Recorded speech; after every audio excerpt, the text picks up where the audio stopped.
Refuge? Refuge? Yeah, hang on. Okay.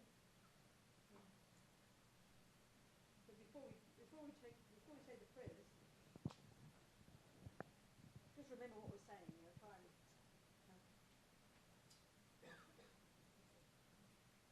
so make sure we put into our hearts the meaning of the words. We're going to sing a prayer that the first part of which expresses our reliance on the Buddha and his teachings, and that's important.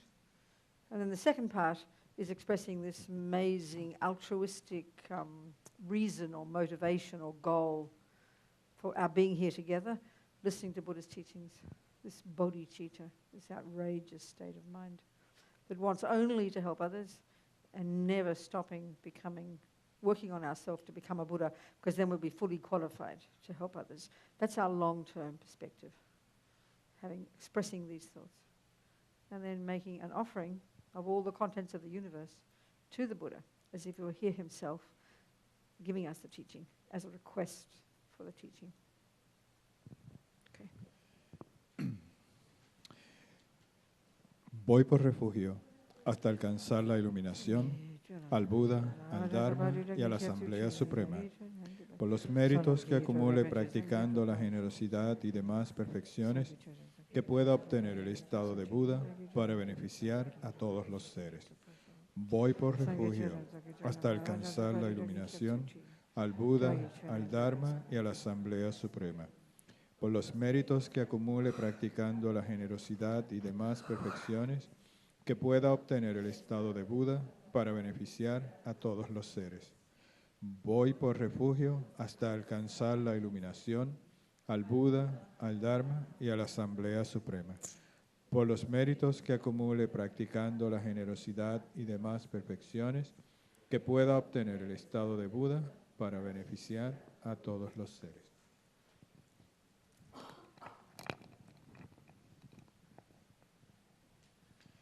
Esta tierra ungida con perfume y regada de flores, con el monte Meru, los 4 continentes, el sol y la luna, vista como una tierra pura de Budas, yo te ofrezco, que todos los seres puedan gozar de una tierra así.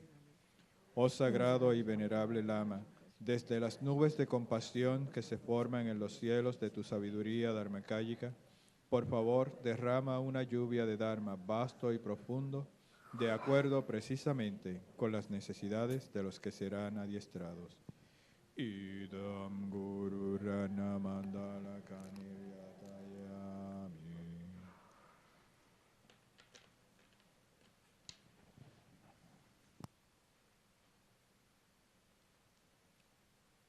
So, like we were talking yesterday, is that not too loud? No? It's okay? So, we were talking yesterday, this more advanced way of understanding attachment, which is actually taught in the Bodhisattva part of the path. But it's so hard to see, because it's so instinctive within us. This one especially of attachment to what other people think of us, how it completely runs our lives, informs our choices. And especially in that part of the path where it's in the, actually I think it's in the context, isn't it, of that approach to achieving bodhicitta called lojong, mind, where this or exchanging self for others, in which we learn about all the business of transforming problems into happiness. But as Pabonka Rinpoche says in the Lam Rim, to do this level of practice, we need to be suitable vessels.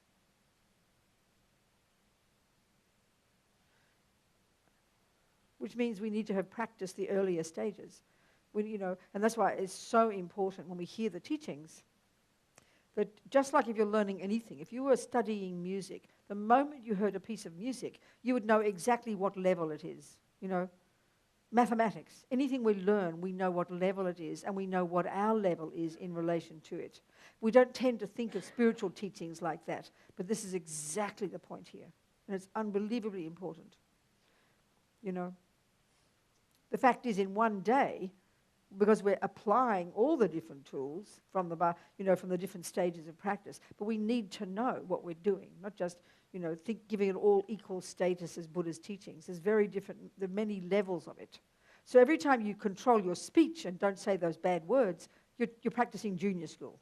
It's the very first level of practice, the lowest scope of the Lamrim.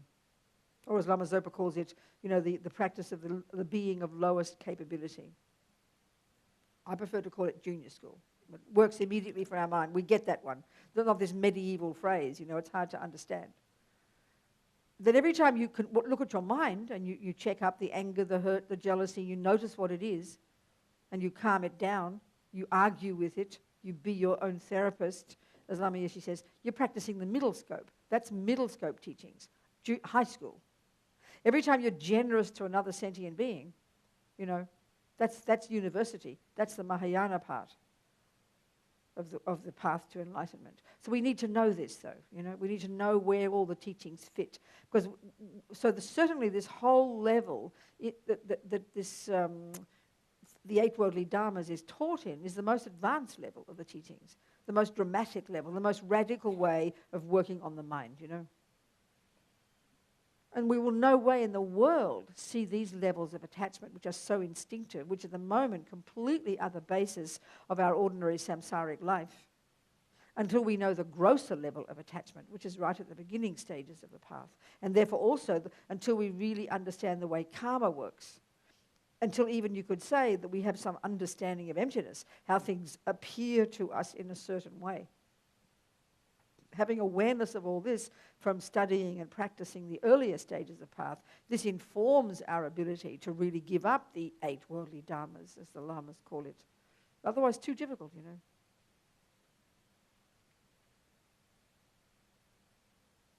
And certainly, our ability to understand the eight worldly dharmas. So, for example, the discussion we had yesterday about the confusion between whether it's a kind action to your family, being compassionate, or whether it's your own attachment to reputation, be able to even see the difference. We have to know Buddhist psychology, which you study in the middle scope, where you really learn to understand Buddha's model of the mind. All of this is assumed in this more advanced level of giving up the eight worldly dharmas, even understanding them. But often it's so interesting because it's in the part of the teachings that's related to love and compassion. We like the idea of love and compassion.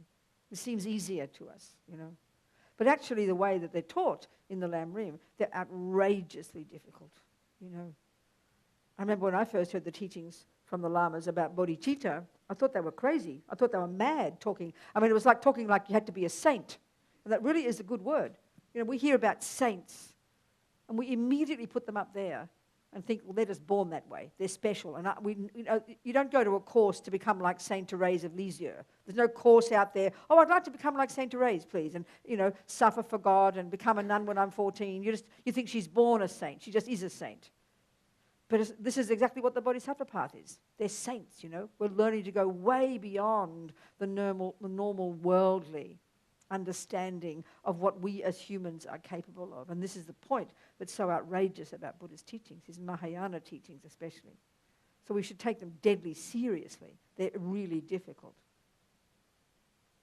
It seems to me that actually it's easier to deal with emptiness, with the wisdom teachings. They're kind of manageable. But the bodhicitta teachings, insane. Loving your enemies. It sounds so crazy, All those teachings are part of this. So unless we have some, deep, reasonable understanding as a basis of the very first stages of teachings, which is the Buddha's teachings of karma, you learn that in junior school.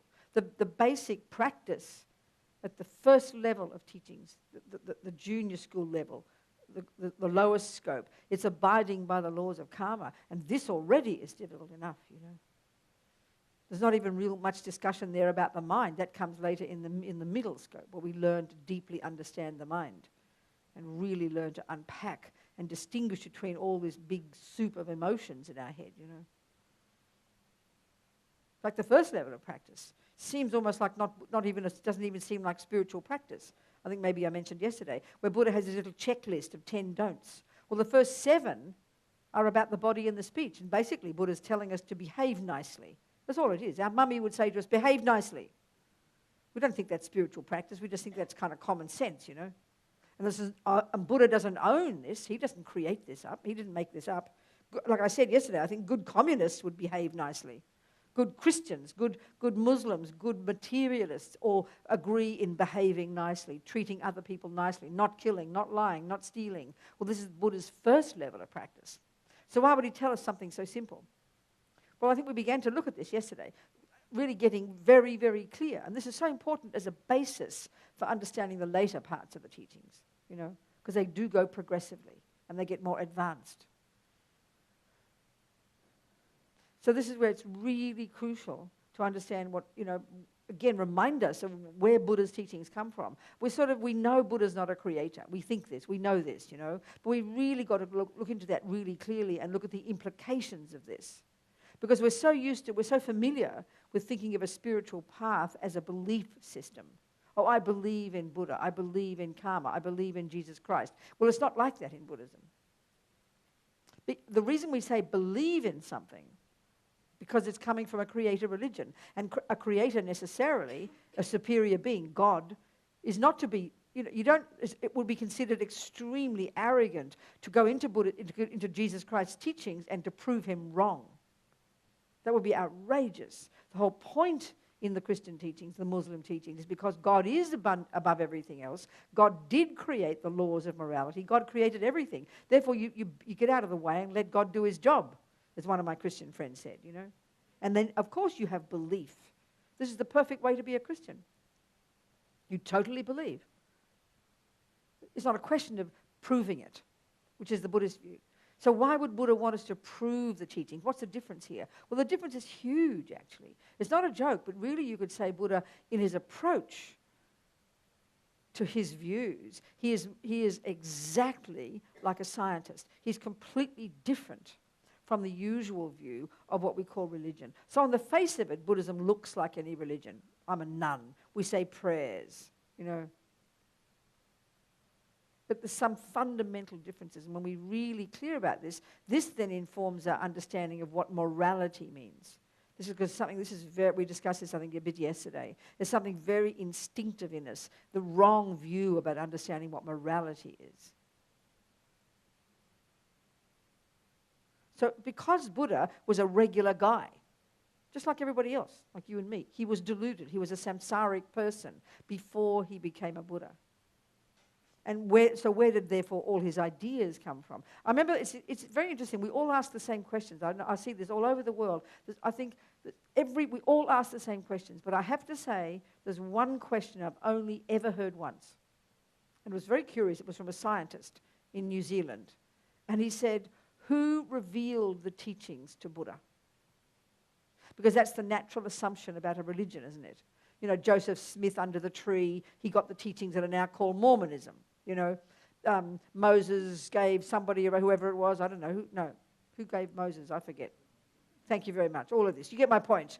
It's always revealed. This is the idea, the whole concept of a creator. It's coming from on high, that's above everybody else and is not attainable. That's the meaning. This is the kind of the way the reification process. This is the point about the creative religions. So therefore, God is to be believed. And therefore, of course, the whole idea of morality in Christianity, for example, I asked a Catholic priest friend of mine, I said, what is a sin? What defines it? And it was very clear. He said, it's going against the will of God. That's the meaning of morality in the creative religions. That's why, like we talked yesterday, that's where forgiveness comes in. God, in order to be purified of my sin, I need to ask God, who is the boss, to forgive me. This is reasonable. It fits. But this is not the view. When we do purification in Buddhism, which we'll maybe talk about, it's completely different. Buddha has got nothing to do with Buddha forgiving us. He would forgive us. He's a nice person. But it's just not the issue, It's not the discussion. It's not the point. It's completely not the point. Yeah, it's right. So Buddha then if he was a regular guy who came up with this outrageous proposition that every single mind possesses the potential to be perfect, basically. to be completely rid of all delusions and fully developed in all goodness. Like we said yesterday, the very meaning of the word, the Tibetan word, sangye, implies these two things. And this, in ordinary terms, for example, comparing with the materialist view of the mind, and let's face it, Buddha talks about the mind, he doesn't talk about a soul, but he's got a more radical view of what the mind is, that's clear. He says actually every mind necessarily has the potential to be free of all delusions, and which are the cause of suffering, and to be full of all happiness and its causes. This is his point. So if you say that to an ordinary therapist, like one of you here might be a therapist, and I'd go to you and I'd say, would you please give me methods to get rid of all ego, all jealousy, all neurosis, all fears, and have love for every sentient being? Well, you definitely will think I'm insane. There's no question. You'd think I have extreme delusions of grandeur. You give me a pill to make me quiet, Is it not? It's true. But this is exactly what Buddha's saying. And so the point is, if Buddha's saying this, we have to, this very good scientist, this question, who revealed the teachings to Buddha? Well, nobody revealed them to him. It's like coming here and being Einstein and telling you about relativity, and I'm Einstein, and you say, well, who revealed the teachings on relativity to you? Excuse me, I saw it myself. This is the point. You see it yourself, And this is the point. Buddha in that way is identical to a scientist. Buddha has come up with, from his own hard work, his own mind has observed karma. It's a natural law, like gravity. It just occurs. It's a natural law that just occurs. Nobody made it up. The mind, he says, is not physical. He didn't make that up. He says it's a truth that can be observed. It's a cognizable fact. Consciousness goes to really subtle levels. That's a cognizable fact. The mind is beginningless and endless. That's a cognizable fact. This is the point. So that's why it's sort of like intellectual laziness to say you believe in it. I have to say for myself, I consciously never use that word. So like a good scientist, what are we doing with Buddhism? Because Buddha says, remember, that he was a regular guy who became a Buddha. And what Buddhism is simply his presenting the steps that he went through for someone who wants to go through the same steps, to get to the same conclusion, to become the same thing, a Buddha. Just like if I learn music, Mr. Bach writes all the music down and shows me how I can become my Bach. I don't just believe in music. How bizarre. I internalize it and become my own musician. This is exactly the same here. So it's really quite a powerful concept. Therefore, as His Holiness continually tells us every time he gets a chance, we've got to study the teachings. Often we say, oh, I've been hearing about Buddhism, emptiness for 20 years and I still don't understand it. Well, it's like saying you've, learned some mathematics and I've been thinking, I've been listening to multiplication tables for 20 years, but I just don't understand them. Well, the only reason we can deduce you don't understand them is because you haven't studied properly, because it's perfectly knowable. We've got very intelligent minds in this modern world. We're super educated. But we assume because it's spiritual that it's somehow mystical, that it's somehow difficult. We put it in the sky and we leave it there. This is intellectual laziness, Okay, we might not all end up being Geshes, studying the stuff intensively for 30 years. But what's interesting, we're all super educated. We drive cars, we use computers. We've learned a lot. We've got a lot of knowledge in our heads that we didn't have at some point. And we've learned it accurately. We've learned mathematics accurately. We've learned, if we didn't learn to drive a car accurately, we'd all be dead now. So we're able to internalize that information. So why can't we internalize the words about emptiness, about karma? They're all there in our kind Lama's books. Look at Geshe Sopa. He spent 25 years teaching the Lam to us, Now it's all nicely published in those books. So it's not a question of just listening to it and then forgetting it, which is what we do. We need to remember it. And we need to be exact and precise. This is the basis of realizations. Because what a realization is, the word they use in Buddhism, just means you experientially understand something. That's all. And we're doing that every day. When you first learned mathematics, you didn't have a clue what 1 + 1 means. But you learned it and you internalized it. And when you do that, you're doing two things. You heard the information from your teacher. You don't know it's true. You have no idea. You've never heard it before. But what does she ask you to do? She goes home And this is actually an interesting way of talking about meditation. This is a big surprise to us. You know, she goes home. She says, I want you to go home, Robina, and I want you to do the first mode of meditation and get some concentration, get some focus. Then I want you to go to the second mode of meditation, and I want you to do some analytical meditation here, and then I want you to get an insight into this and discover that 1 + 1 is 2. That's what she would have said to us, except she didn't use those words, did she? She said, go home and do your homework. Hopefully tomorrow you know what the answer is. Well, that's what the 2 kinds of meditation are. It's so interesting. If we look at the word meditation, the Tibetan word, gom, is the verb to familiarize. Well, to familiarize what with what? Obviously our mind. To familiarize your mind with something. Well, a simple way to say what that is, it means to learn something. You know, the teacher didn't go and say, familiarize your mind with this sums, Robina. That's 2 kind of fancy words. She would have said, go and learn it. That's all it means, to familiarize your mind. And all Buddha's asked you to do is do 2 things. This is what becoming a Buddha entails. We need to familiarize our mind with 1, that which is true. That's what wisdom means, not some holy thing in the sky. Wisdom means getting the facts straight, knowing what is true. Buddha says the first one. The second one, and they come hand in hand, is familiarizing our mind with that which is virtuous. So this is a really interesting combination. We would never think that these 2 belong together, but this is the point. What you're trying to do, becoming a Buddha. So what's the implication of this? That our minds at the moment are familiar with that which is not true and that which is not virtuous. And this is Buddha's point, because this is the cause of suffering. So meditation, the first kind, there's 2 kinds, millions of techniques, but 2 kinds essentially. The first one, which is crucial, which is this technique that's in the Hinayana part of the path, in high school, in the second scope, but actually it's a Hindu teaching. It was the Hindus, as I mentioned yesterday. I remember reading His Holiness recently. It was the Hindus maybe 3,000 years ago who developed this conversation about the nature of self, which is exactly what Buddha's on it. You know, what Buddha is on about, but he diverged in his own direction, taking the argument further, you know. So this technique, this amazing psychological technique that enables us to access more subtle, more refined levels of our own mind, because this is Buddha's view about the mind. It's not the brain, and you know, and it can go way beyond this gross conceptual sensory level that we live at now, and we must, in the long term, access these more subtle levels. You know, this single-pointed concentration, or calm abiding, as it's called, which is the name of the result.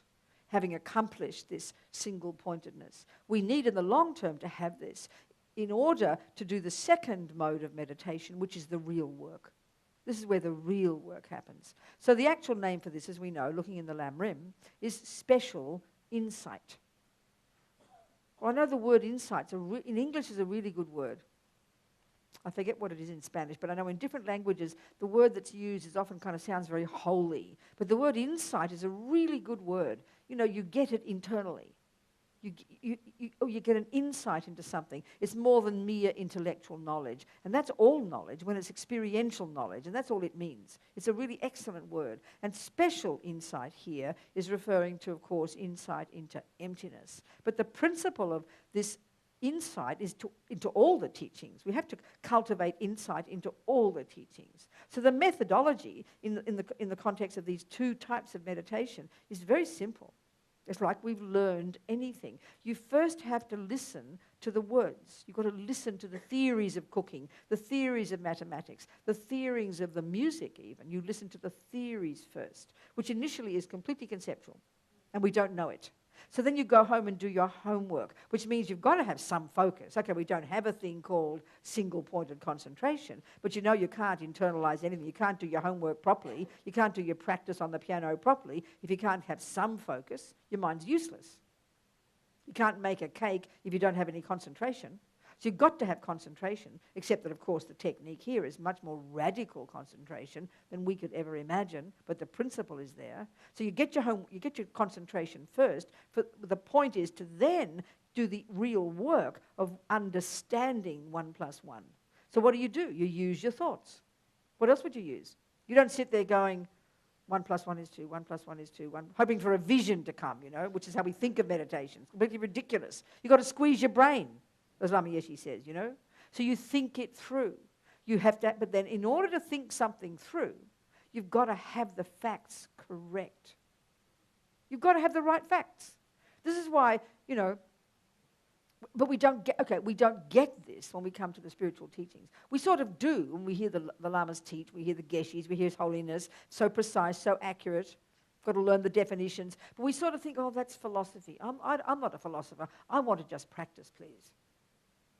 Well, it's like saying, you look at all those strange little marks on the music and say, oh, that's too intellectual. I'd rather just play the piano, please. Well, excuse me, you cannot play Bach until you've learned the little notes on the piece of paper. You've got to squeeze your brain first and learn the theories. Then you can play the music. It's exactly the same here. So the two modes of meditation are perfect, but you first listen to the teachings. Then you have to go home. The best practitioner in the monasteries, they say, is after the class, they go straight home, get into focus, go to the second mode, and think it through until the penny drops, until the insights come, until you've got it in your mind. This is how we learn anything. We know this. You've got to study any exam, we've got to really study hard. And then we learn the words and we write it out and we pass the exam. It's exactly the same here. What makes us think it's different? We can say the word karma, but if we can't speak about it in a logical, intelligent way about what karma is, how many kinds, how does it work, this, then we can't say we understand karma. It's not possible. We just have faith in karma, which is maybe better than nothing. But it won't get us far. Having faith that 1 + 1 is 2 is fine because it's right, but it won't get you far. You'll never get much experience. You won't be able to help anybody else. And it won't go very deep. Faith is too shaky, It's got to be based in logic. This is the point here. So to familiarize our mind with that which is true, and then we think, well, how do I know it's true? Of course, it's the logical question. Well, you can't know it's true until you've listened to it and thought about it and proved it for yourself. There's no shortcut. But sometimes we prefer to believe. Even as Buddhists. I remember it was in Portland at Rinpoche Centro. And, they're studying all very seriously there. And there's one of the students there, quite serious, studying very hard. And then we were discussing the different views about emptiness, the different Buddhist views about emptiness. And he said, well, whom am I supposed to believe? But this is the point. Nobody. You've got to work it out yourself. This is so almost scary to us, And because we're so used to believing that it's just some sort of secret thing inside here. So many times we have the question, I've seen this a lot, we say, well, how do I know I'm doing the right thing? Or even discussing yesterday what decisions to make. How do I know if I've made the right decision? How do I know what's right? How do I know what's beneficial? Well, if you were learning music and you ask yourself, how do I know I'm playing it right? It's not some mystical thing. You simply refer to the music because that's what you're learning. You refer to the music, the theoretical basis. The same here. If we're choosing to practice Buddhism, it assumes we've thought about the Buddha. It assumes we've had confidence in him as a valid person. And so the way to say it, this is what I say to myself, it's that we assume it's our working hypothesis. So how do I know if I'm thinking correctly? Well, it depends what you're thinking. If it's music, you refer to the music. If it's mathematics, you refer to the maths. If it's Buddhism, you refer to what Buddha said. It's not rocket science. You don't look inside and think some kind of mysterious thing will come that will tell you it's right. That's naive, When eventually you experienced it as the truth, then you can trust your inner wisdom. But first we refer to the external set of rules, whether it's music, maths, or Buddhism. Exactly the same. They're right out there in the teachings, So we need to study them. So important. And then learn them. First theoretically and then experientially. One step at a time. And that, of course, is when the fundamental changes occur in our mind. It's obvious. So it's so interesting that we think of Buddha saying, the point of meditation is two things. The thing we need to familiarize our mind with is two things, that which is true and that which is virtuous, because that finally, when that's perfected, that's what a Buddha's mind is. And this is the point that's fascinating about Buddha's teachings, is that he says that one of the key qualities of an enlightened mind, as we know, is actually called omniscience. Just like I learned when I was a Catholic, God is omniscient. And it's a shocking concept, actually, to think even that ordinary people can learn to cognize everything that exists correctly. That's what it means, familiarizing our mind with that which is true. This is Buddha's absolute point. This is his incredible point, his own incredible finding. And this is why mind in Buddhism is completely central. So there's no information out there that's come from on high. There's no concept like that in Buddhism. There's nothing to be reified. Everything that does exist, Buddha says, is necessarily cognizable by mind.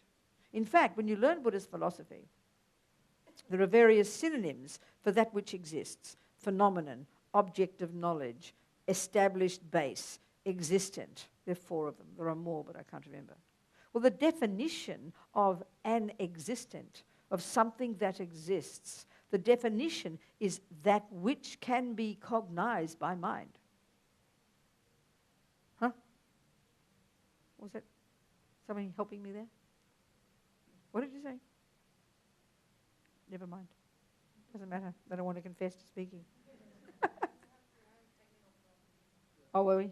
We are having? I'm having? Oh, I see. Okay. Am I boring you? We're okay here? We're enjoying? We're getting... I find this a very wonderful point, actually. So delicious. That which exists in the universe is necessarily that which mind can cognize. So it's axiomatic. So this really proves the centrality of mind for the Buddha. And given that we are a mind possessor, the term in Tibetan for a sentient being is semchen, mind possessor. This is why the Mahayana teachings would say, logically, every mind possesses the potential for perfection, for Buddhahood, for omniscience. This one characteristic of an enlightened mind, cognizing that which exists without mistake. And this is pointing to the really crucial, very specific way Buddha talks about why we suffer and why we are miserable, and why we don't cognize right now, which is a shocking concept already, things that exist, because of these neuroses in our mental consciousness. It's like we were discussing yesterday, we have sensory consciousness and we have mental consciousness. And our mental consciousness is, as Lama Zopa puts it, is where all the workshop is. All the thoughts, feelings, emotions, memories, all stored away in our computer in here, And so this mental consciousness is what we have to learn to completely transform. We have to learn to familiarize that with that which is true, or another way to put it, we have to fill our mind with that which is true and with that which is virtuous. And like I said, these two come together. These two come together. For the Buddha, in these 3 categories of states of mind, the crucial ones for us to learn to really delve into and to get to distinguish between are the ones called the virtuous and the non-virtuous, the negative and the positive, roughly speaking, these ones. And there's a huge difference between these two states of mind. Now, in our materialist world and in ourselves sort of instinctively, we give equal status to anger, jealousy, love, compassion. We sort of know that, a reasonable person has a fairly good balance of all of these. We sort of accept this. There's no concept in any of the modern models of the mind that we talk about in modern world psychology that would indicate even a remote possibility, like I mentioned before, that you can get rid of all neuroses, or that certainly you can develop wisdom that is in sync with all reality. This seems madness, and this is Buddha's point, and that's his own direct finding. And all his teachings are laying out exactly the methods, the methodologies for how to accomplish this. And this is why His Holiness points out, if you follow Buddha's steps one at a time and actually practice, and then you get to a point where you do the practice, like you apply the recipe, but you don't get the result, then you have proven that Buddha is wrong, and you must reject him. So it really means we are really the boss. So what's fascinating about these positive and negative qualities, you could say one of the ways that Buddha talks about the negative ones, and this is what we need to understand by looking inside, is that the two main characteristics of the negative ones are, one, that they're liars. This is even, the word delusion. It's a brilliant word too in English. I found that in other languages, there's not a really good word in English as a translation for this. Delusion. It's a very accurate word. When someone accuses you of being delusional, you're really offended because it means you're not in touch with reality. And this is precisely Buddha's intent. This is exactly what he's saying. That right now our minds are familiar with things that are not true. Things that aren't real, with lies. This is what he's saying.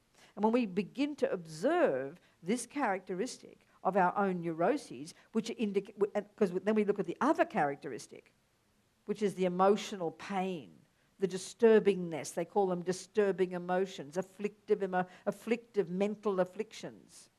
These are all indicating the other characteristic, the pain. Look at the pain. Look at the last time you were jealous. It's so painful. And then look at these two together, the pain and the hurt, and then the lying nonsense. This is why we are non-virtuous, why we harm others. This is why we harm others. And of course, all these neuroses, having these specific characteristics of being extremely disturbing and extremely delusional, they're rooted in this root delusion, which is the main one, finally, that we have to rid our minds of. And that's when we've, quotes, realized emptiness. That's the final one to go. So what's interesting, the root delusion, as they refer to it, known in Tibetan as ma-rigpa, unawareness, this fundamental ignorance of how things actually, finally, ultimately, truly exist. This is how Buddha's talking. And so all the other delusions, like the branch delusions, attachment, anger, jealousy, all the others, which we are so familiar with, which we think are so natural, which we think of as emotions, feelings, they all are possessing the same characteristics as each other. They're all liars. It's a question of how they lie, And so when we begin to observe this, first know it intellectually by studying Buddhist psychology, and then can identify it inside our own mind, then we are really on track in being a Buddhist. This is the specific approach, unique to Buddha, that he takes for what suffering is and how to get rid of it. Because what he's saying is that we suffer because of these delusions. Because the way they say it in Buddhist psychology, depending on whatever lie is in the mind, whatever neurotic emotion is running the show, what appears to us out there, the way they say it, what appears to us out there, beautiful people, ugly people, fearful things, delicious cake, ugly this, nice that, whatever it is, and every second of the day, the world appears to us in a certain way. So, of course, we think, Buddha says, that the way we see things, or the way they say it in Buddhist psychology, the way things appear to us, the way they appear to us, we assume this is how they exist. We assume this without a millionth of a fraction of a second of doubt. This is what being samsaric means. Buddha says we're totally addicted from countless lives of, as Lama Zopa puts it, believing in our karmic appearances. And it's really hard to even hear this, much less comprehend it. But as they say in Buddhist psychology, actually, in reality, everything appears to us out there they say it like this, in the aspect of what's in our mind. In other words, whatever is in our mind at any given moment, that is what causes things out there to appear like that. This is quite shocking. Who would have thought? You know? So when we see the delicious cake on the plate, it appears to really be delicious, doesn't it? It's like vibrating deliciousness, just like begging me to eat it. Isn't it? It's like I feel like this victim of it. The cake's just dragging me to it. And I feel it's like not my fault. It's the cake's fault. Look, you know? I mean, this sounds like a funny example. This sounds like a very funny example, but it's really the same. When I was a feminist, years and years and years ago, I was a radical feminist, and I was living in London. And, you know, one of my policies, might sound ridiculous, but never mind, I'm confessing, okay? I was a really extreme radical feminist. This is when I was in my late 20s, I think. So anyway, I was a nice-looking girl. I had a nice chest, you know, and you understand my point. So, and I remember at the time having this policy that any man who would whistle at me or say something about my nice chest, which was, of course, not considered politically incorrect then, you'd probably get arrested by now, I think, if you say something, isn't it? So, it sounds very peculiar, but it's the same thing. So I remember this fellow, this old bloke, said something about it. And then one of my policies was I would abuse him out loud on the street in front of everybody. And the poor man would be so embarrassed. Of course he would, you know. It was my policy. I just did that. Or I'd even do more. I'd even punch a fellow. You know, one time I punched. Never mind. But I remember this man, when I was rude to him and insulted him for saying something about me, he nearly cried. He said, if you don't want me to say anything, why do you look like that? It's like blaming the cake. Oh, you're supposed to laugh then. You didn't get it at all, did you? Did you get it? Okay, good. That's what we do. We really believe it's the cake, looking so delicious, just trying to seduce me. That I'm just this victim, aren't I? Well, this poor man, I really felt sorry for him. He really felt like he was a victim of mine looking like this, which is sort of the classic male-female thing. It's the girl's fault, isn't it? I mean, as Catholics, remember, it was my sin if you boys got excited. The same here, well, the Catholics, isn't it? This is the whole idea, you know. This is the way attachment works. You feel like this victim, enthralled by this thing out there, and we feel this way. We really feel it's not our fault. This is the way ego works. It's completely fascinating. And the whole world is like this. So then the ugly person, of course, when you are mean to me, absolutely everything in me feels I'm allowed to be angry. How dare you do that to me? So this is what Lama Yeshe would refer to ego as the self-pity me. It's a very tasty way to put it. It feels kind of cruel, but really that's the way ego is. It's the strongest aspect of ego, which is not how we think instinctively, because we think ego is strong and big. But ego is like an infant that just is dragged from pillar to post, but pulled by the nose, you know, by all the things out in the world. Believing, I didn't ask to get born, it's not my fault. It's the cake's fault, it's his fault, it's her fault, it's God's fault, it's somebody else's fault. This is the way ego works. Because and this is the shock that Buddha's putting upon us, that actually it's nothing to do with the cake. It's my mind calling it that, believing it is that, addicted to believing it's this, and this is the part that makes us all suffer. And it gets more and more subtle, more and more deep in the way that these things out there appear to us in this way. The subtlest one, of course, is they're having no inherent cake. You know, attachment sees a delicious cake. You know, maybe Veronica looks and she hates chocolate cake, so it'll look ugly to her. She'll believe in an ugly cake. I'll believe in a delicious cake. But both of us also will be believing in a self-existent delicious cake, a self-existent ugly cake, the cake out there from its own side, having nothing to do with me. This is how the world appears. This is how we suffer, Buddha says. This is the nightmare of samsara. We dump all the responsibility out there. And we can see when we understand this how attachment and aversion, the two main delusions that we run between 1,000 times a day, which are the ones that are projecting deliciousness, the attachment believes that that thing out there will cause me happiness, so I run around desperate to get it. And the aversion for that ugly person believes he's the cause of my suffering, so I want to push him away. These are both logical consequences of this ego grasping, this ignorance, this ripa, the root delusion. There's natural consequences of this. It's all the point of reifying things, putting them out there, feeling I'm separate from everything and having nothing to do with it. As Lama Zopa says, I mentioned yesterday, most of us in the world, until we start looking into our mind, don't think our mind plays any role at all. This is what ignorance is, you know. It's terrifying. So it's like we have to wake up to our own mind.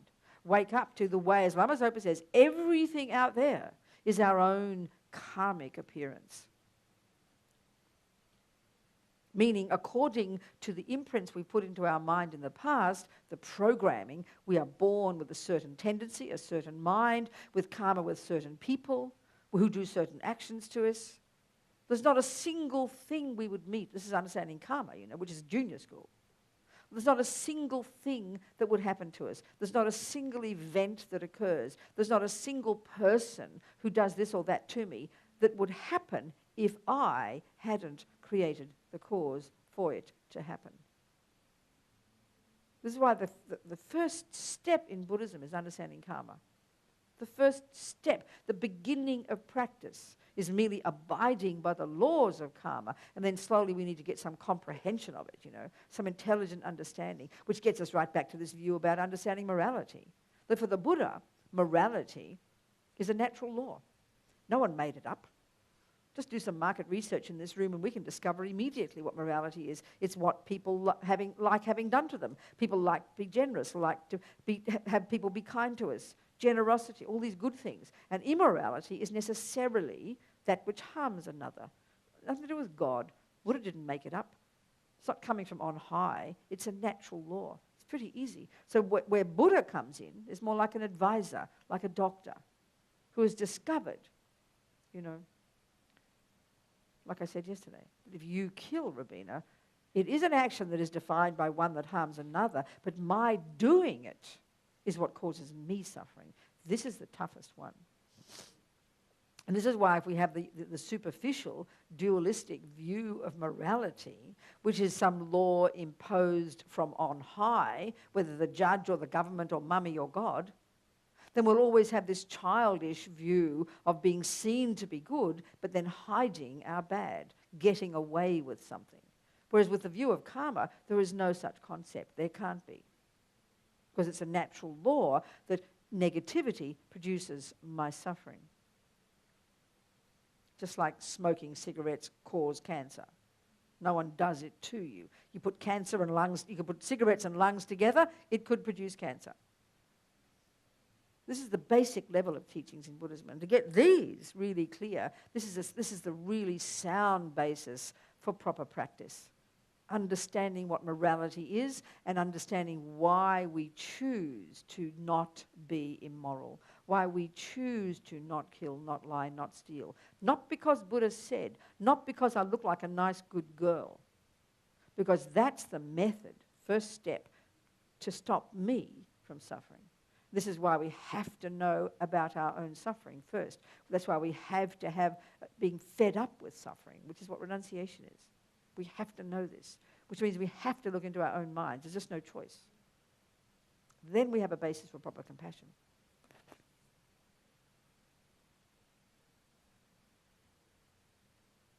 So understanding our mind in this, in these initial stages, as I'm saying, is crucial to really understand how to look into the 8 worldly dharmas, how to understand transforming problems, and how to develop love and compassion, which is all the context. Which is the most advanced. This is why it's in the compassion wing. It's on the basis of success in the wisdom wing, which is junior school and high school.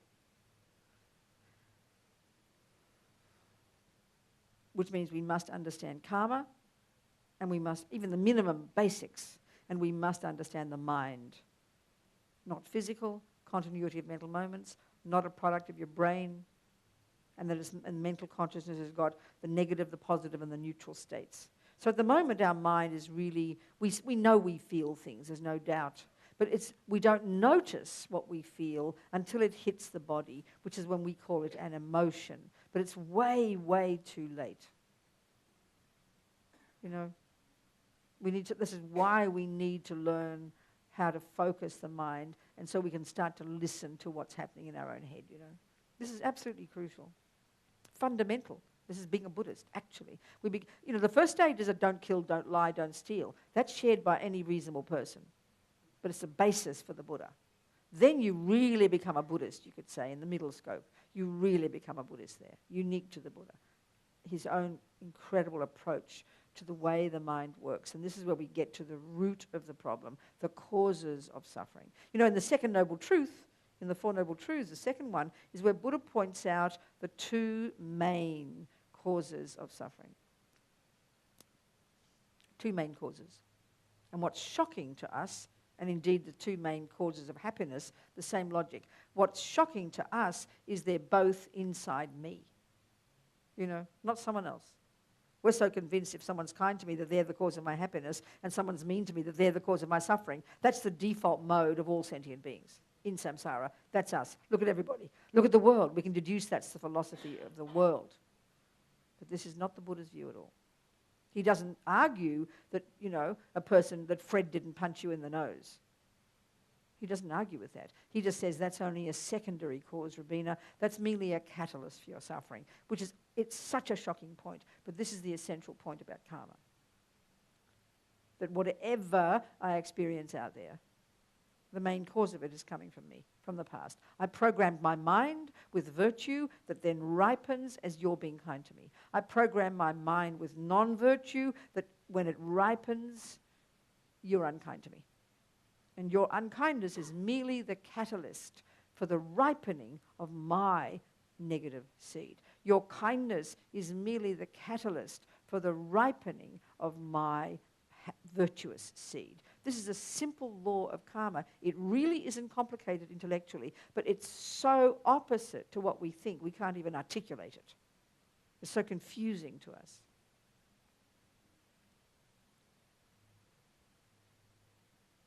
In fact, it's so fascinating. When you study Buddhist psychology, you know, you learn the 51 mental factors. This term they use, mental factor.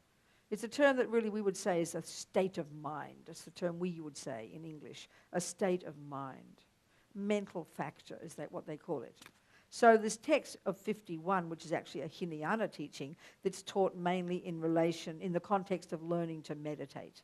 There are in fact in our mind thousands of states of mind, mental factors.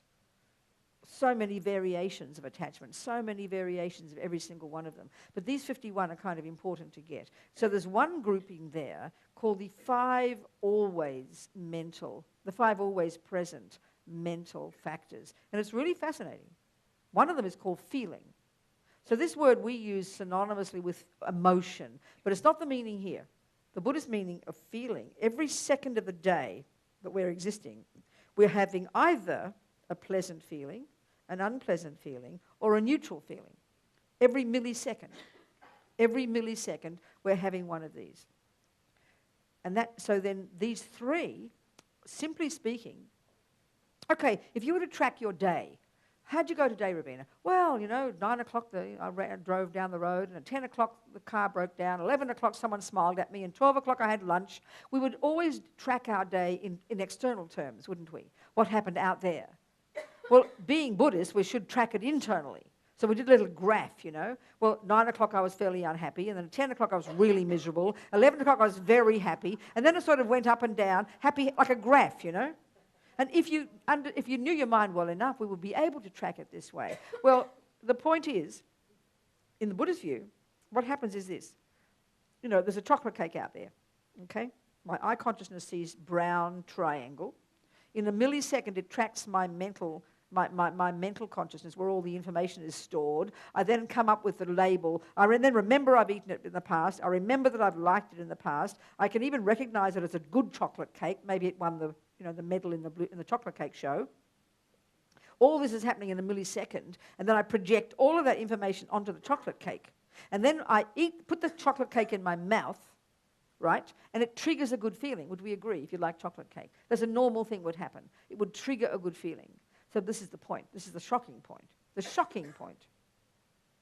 We truly believe that the good feeling I just did indeed feel when cake met my tongue, we really believe the feeling of pleasure, which did exist, we believe the cake caused it.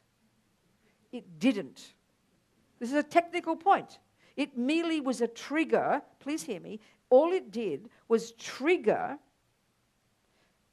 a virtuous karmic seed from when I planted it way back in my big bank vault of virtuous karmic seeds, which I have stored there, luckily. It triggered the ripening of one of those in a moment of pleasure. So that moment of pleasure is actually the fruit of a past virtue. And the cake is merely the catalyst. Now this is why samsara is so hard to get out of. Because when people, because we're so, attachment, okay, it's multifaceted.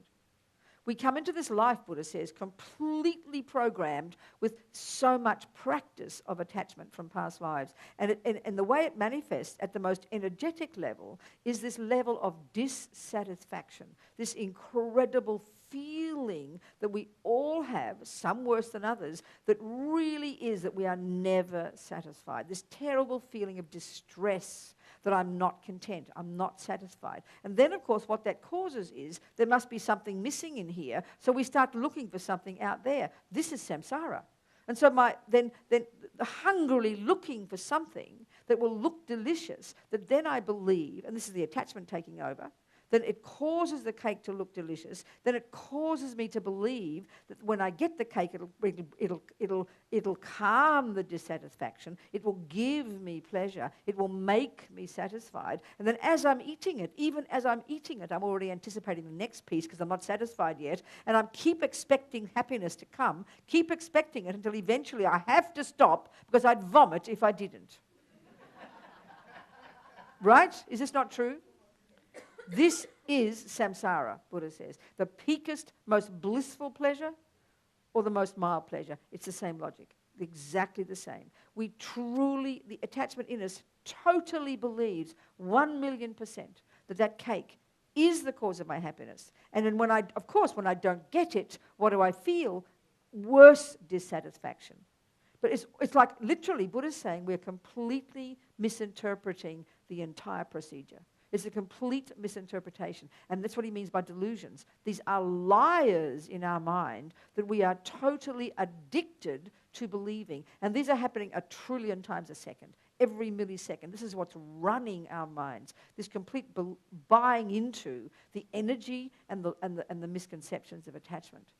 Believing totally that anyway, first, I'm nothing, I'm nobody. This is why we have such dissatisfaction, such self-loathing, you could say it. This is the energy of attachment from past lives, that I just feel I'm not enough. And we believe I'm not enough.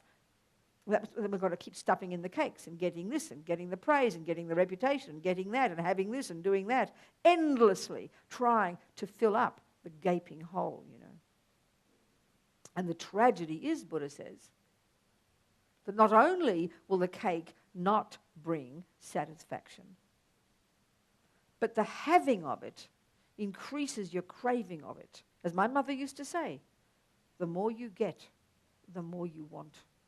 And this is the real suffering of attachment. But the most tragic one is that we do experience a good feeling. You can't say you don't. It is a good feeling. And why you even have a moment of good feeling is because you've got virtuous karmic seeds. In other words, we waste our virtuous karmic seeds. We tip them down the toilet. But even worse, for example, I use example about karma.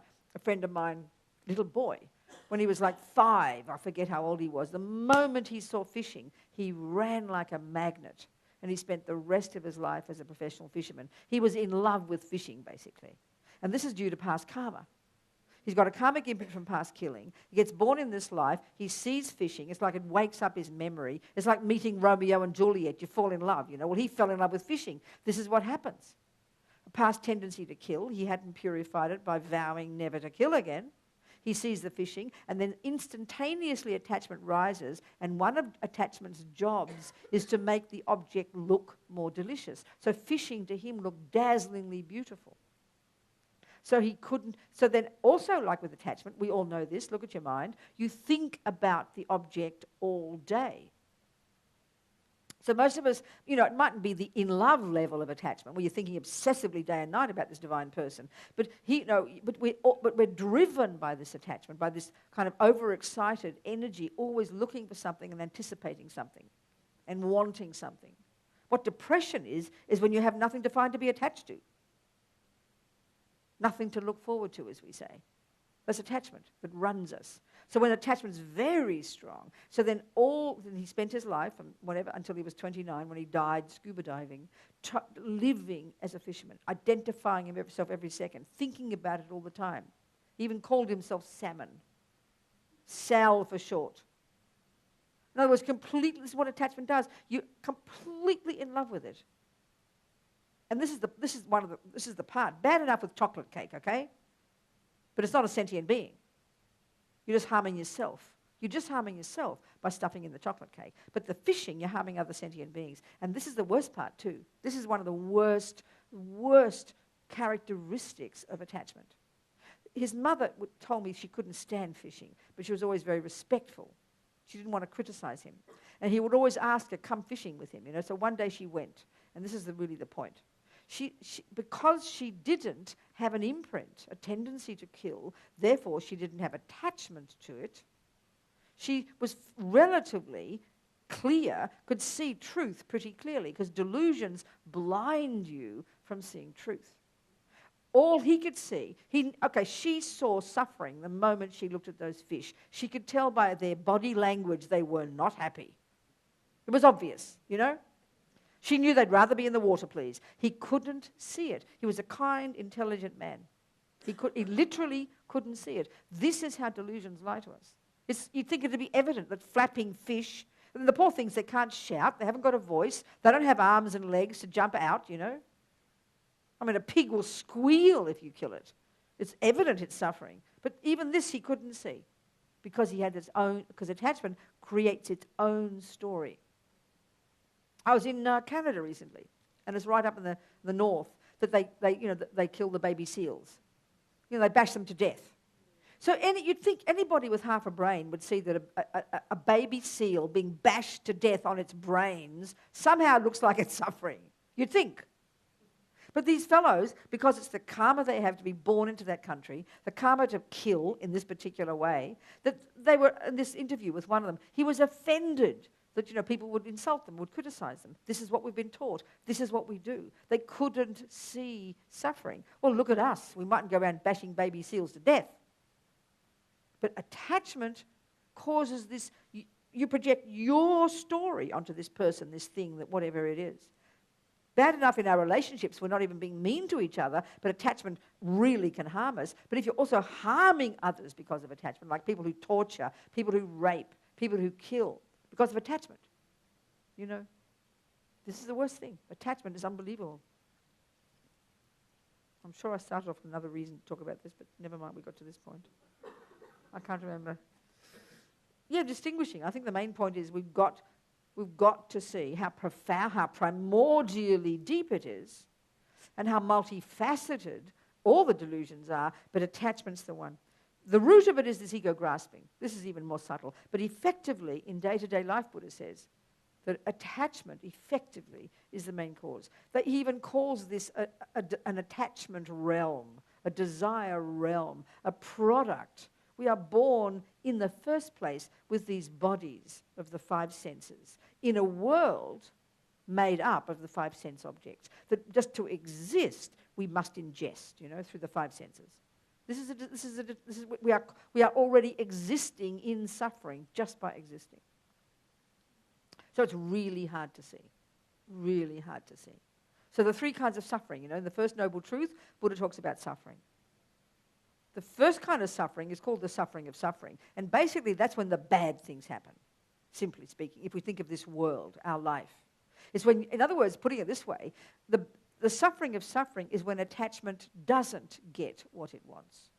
or gets what it doesn't want. It's what we call suffering. It's what we normally call suffering. So if the grossest suffering, which we all agree is suffering, is when attachment doesn't get it what it wants, the second kind of suffering is when attachment does get what it wants, which we call happiness. This is where it seems so heavy. Buddha calls this a deeper, more primordial level of suffering, which we actually think is what happiness is. What we think of happiness is what Buddha calls suffering. It seems like unbearable initially. We don't know where to go with that, unless we understand it. We have to understand it. If we don't think it through logically and try and work out what Buddha means by this, we'll just sit there and feel miserable, thinking the Buddha's trying to make us miserable. We're not allowed to have chocolate cake. It's completely ridiculous. We've got to understand the mechanics of these delusions, We must.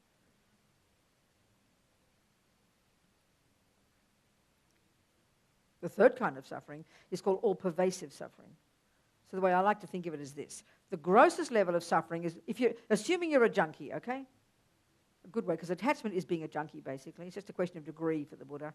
In our ordinary world, you're a junkie or an addict when the attachment's very serious. Or for the Buddha, having any attachment at all, you're mentally ill. You're a junkie. It is only a question of degree, and that's a really good way to put it. It's exactly Buddha's point. And as Lama Yeshe says, I can tell you about attachment for a whole year. You'll never begin to understand it until you start looking deeply inside, So the grossest level of suffering, if you're the junkie, is when you don't get the junk. It's like a nightmare, isn't it? Totally like a nightmare. The second level of suffering is when you get the junk. And the third one, it's the only way to put this one, the all-pervasive suffering, it's like you're born in a body of a junkie, having the five senses, that just to exist, and in a world made up of junk. If you get my point. And to exist, you've got to ingest the junk. That's all pervasive suffering. Like you're locked into suffering by being this person. So it's not easy to get beyond it, It's really quite hard. This is why we have to understand logically these teachings. Understand logically, because that's how we apply them in our own mind. Otherwise, we're just acting out of fear and guilt, trying to be a nice person because someone says we should be. Not like that. Or thinking, I shouldn't like chocolate cake, I'm so attached. Not like that. It's more refined than that. It's more precise than that.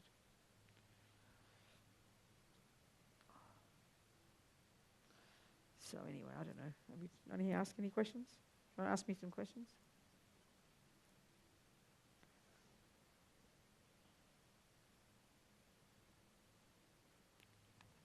Anybody?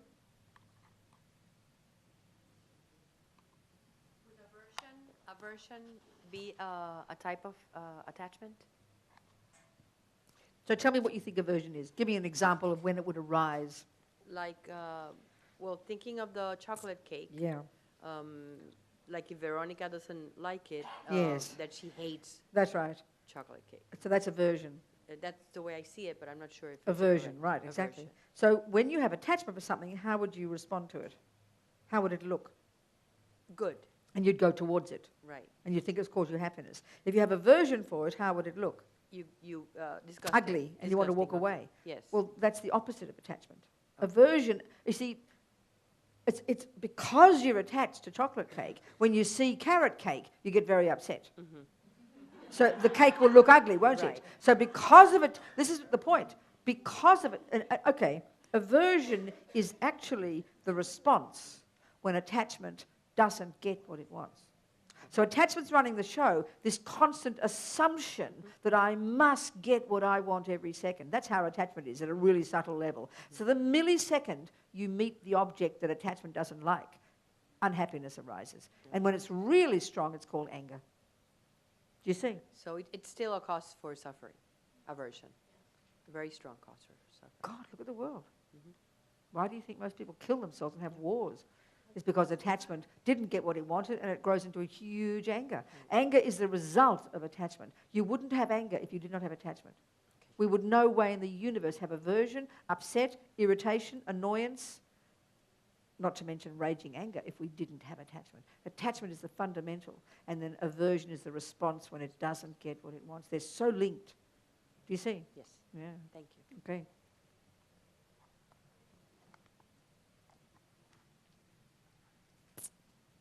Somebody else. Mm-hmm. Yeah. Hi. Hi. I'm thinking about what you say about being a junkie, living in a world of junk. That's right. Bit depressing. Isn't it? Yeah, and I'm thinking what can be done with certain things that we see as such natural things. Yes, go on. Like for example, not being a vegetarian. Yes. And seeing animals as tasty. Seeing what? And another one having to or feeling forced to fumigate a house that is being overrun with a plague. And all those things, even the risk of sitting in here and squashing I know, that's right. a Creature. Well, this is the thing. One of the things that Buddha says is that being in this samsara, and being in samsara isn't some place. It means being caught up in these delusions which cause us to get rebirth after rebirth. So being caught up in this cycle of craziness, he says it's in the nature of suffering. It's just you can't avoid suffering. Like you're saying, Buddha actually says there's not an atom of space where you will not find sentient beings. I mean, even if you had a microscope big enough, you know how all the dust mites, all these billions of creatures in the dust, they're the sentient beings we can even see. Buddha says there are trillions of sentient beings pervading space. There's nowhere you won't find them. So just by existing, we're harming countless creatures all the time. There's no question. And that's why the very first level of practice, sort of to begin to get out of this nightmare, is to develop the intention not to harm whenever we can. This is the really, if you want to summarize one action as the basis of all Buddhist practice, don't harm a sentient being. Have the intention not to harm a sentient being. And this is where it gets very difficult. Like you just said, you know, fumigating these things, living in a climate like you guys must have so many creatures. It's very hard to intend not to harm. But this is the ideal, to intend not to harm a living being. We're going to be harming all the time. And we make excuses for we it do all make the time. excuses. We say it like we have to. Yeah, exactly. So it's interesting to, okay, this is where we really can start to talk a little bit about the purification of karma. Because we create the cause, Buddha says, from our past actions to live in an environment where we feel we are forced to kill. So the baby seal guy, he's due to his past karma, he's born as whatever they use in the Canada term for Eskimos, I forget the name, whatever they call, it's the native people. You're born into that world with the tendency to kill from your past karma, and then and you're born to a family that kills for their life. The fishermen the same. So even if we live in a culture like this where you feel like you're forced to kill the creatures, you know. This is due to our past actions. So it's extra hard to pull ourselves out of it, you know, when the very condition seems to demand that we do it. But this is what's interesting about the whole process of purification of karma, and I'm sure you guys must do it and have studied it. But if it's true, as Buddha's saying, that whatever we meet, whatever situation it is due to our past actions, due to our past karma, then we can change it by purifying. So Lama Zopa says this purification practice, as you know, called the 4 opponent powers, and let's talk about it. He says we're insane not to do it every day.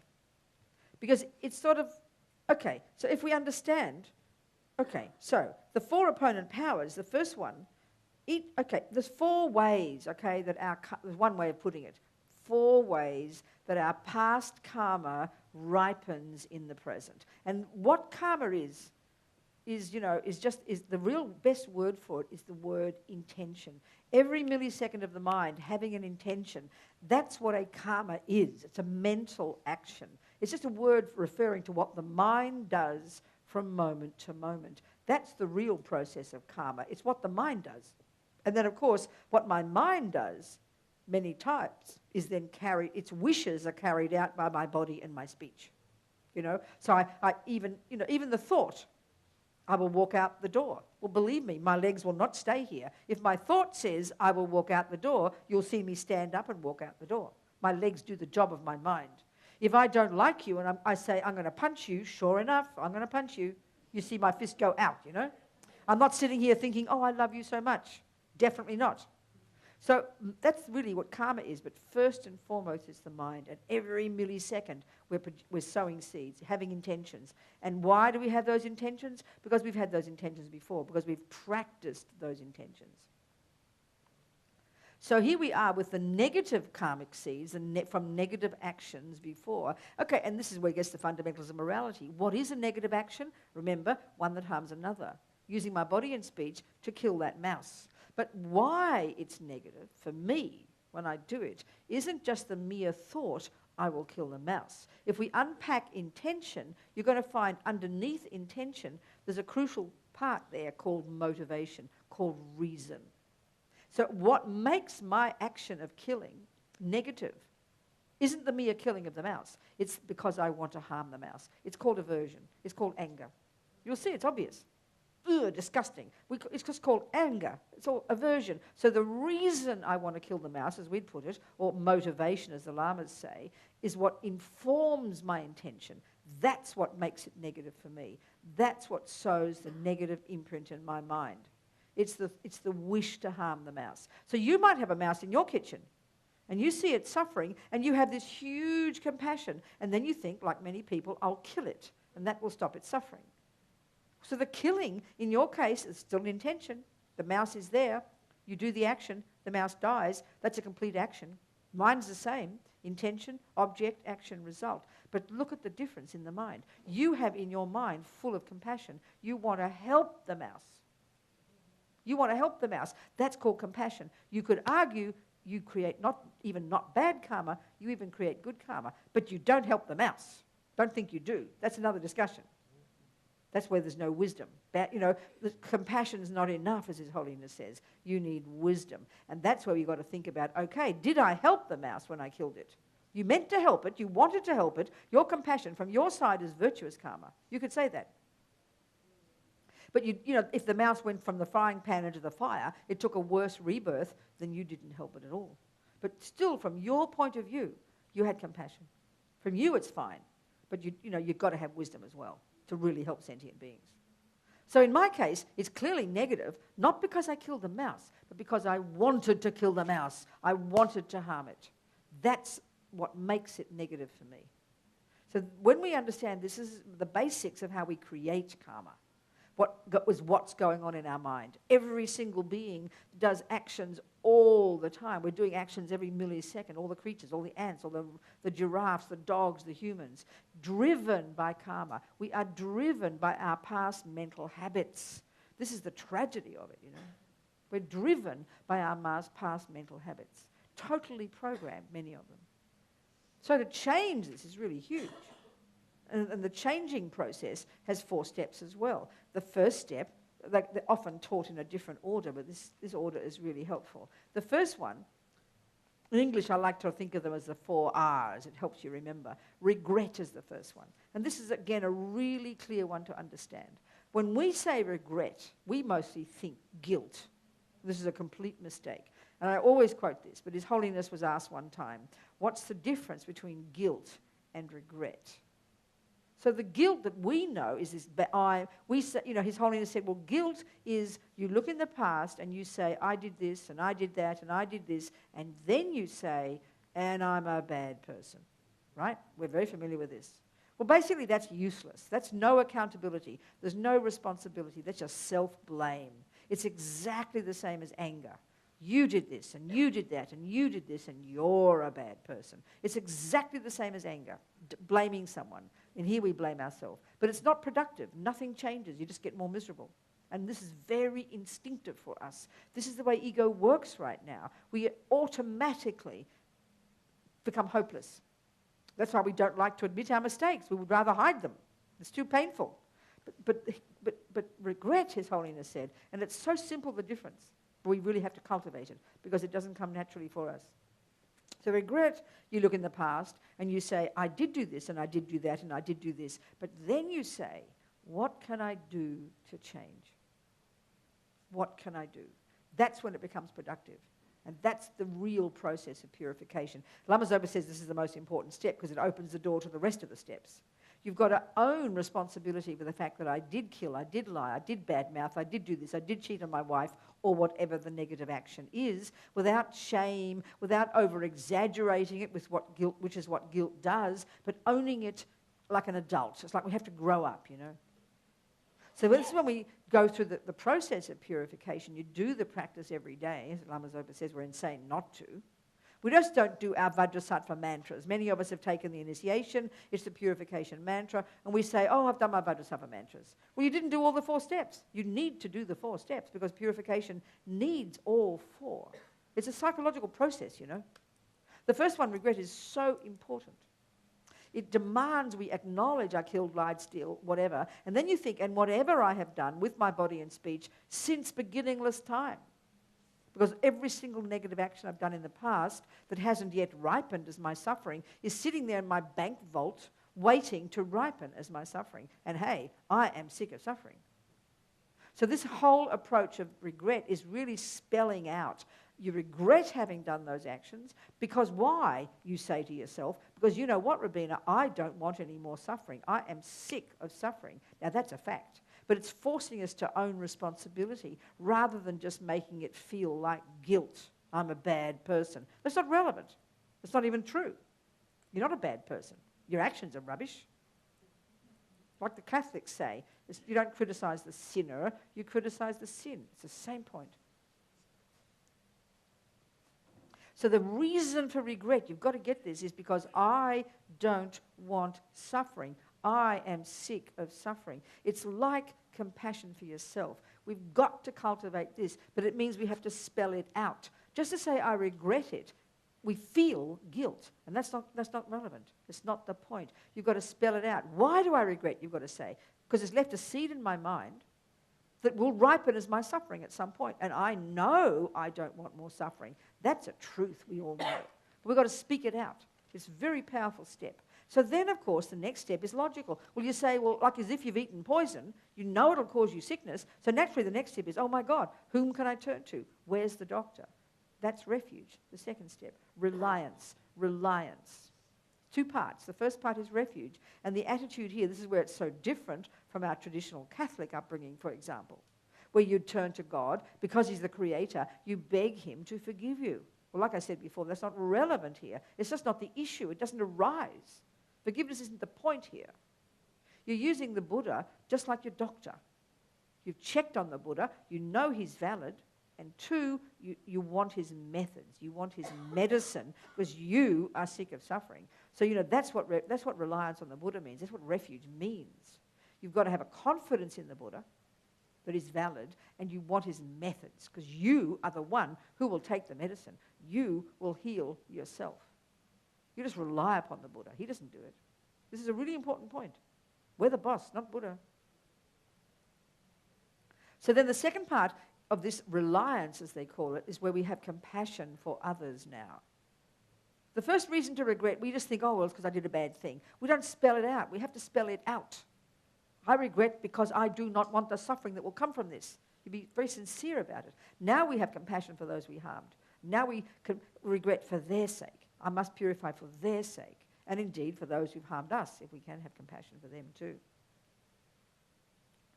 The third step is the remedy. So if you do the Vajrasattva, you're visualizing Buddha above your head, you do certain visualization, and you recite the mantra.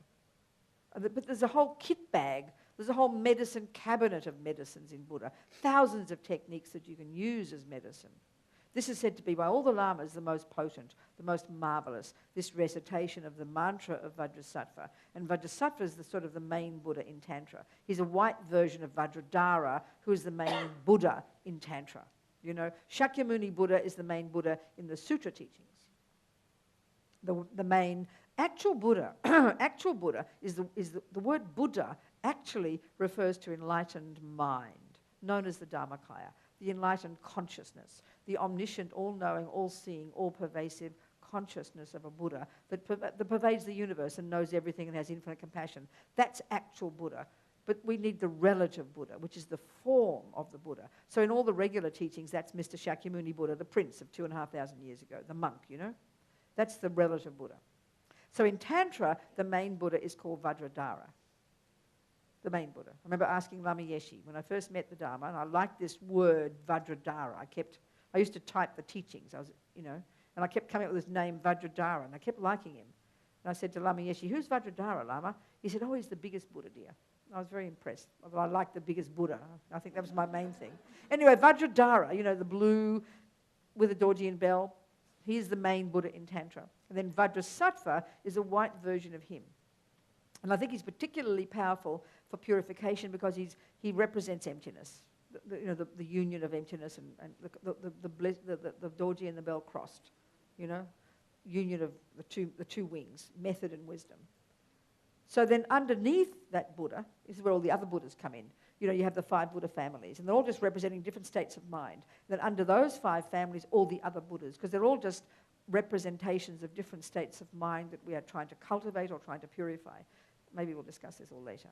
So anyway, Vajrasattva is said to be the most potent medicine for the purification. But just doing anything good is a good purification and is a good remedy.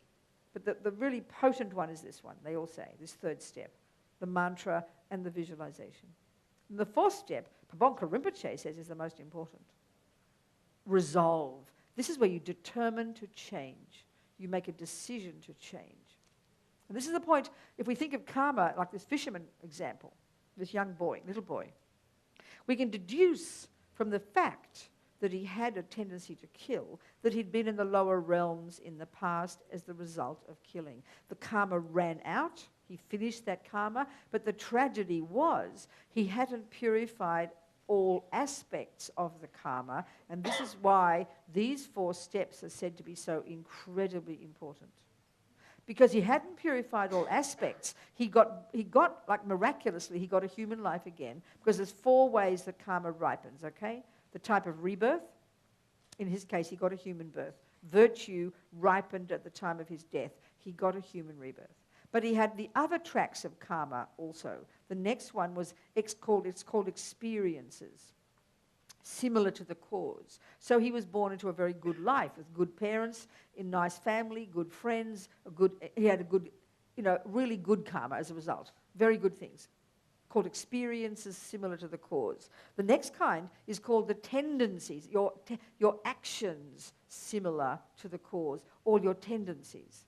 So he had lots of good tendencies. He was very intelligent, very kind, very generous. But the tragedy was, because he hadn't completely purified all the aspects of the killing karma by regretting and doing these 4 steps, he had this residual result of killing, which was to continue to kill. And that's the worst one.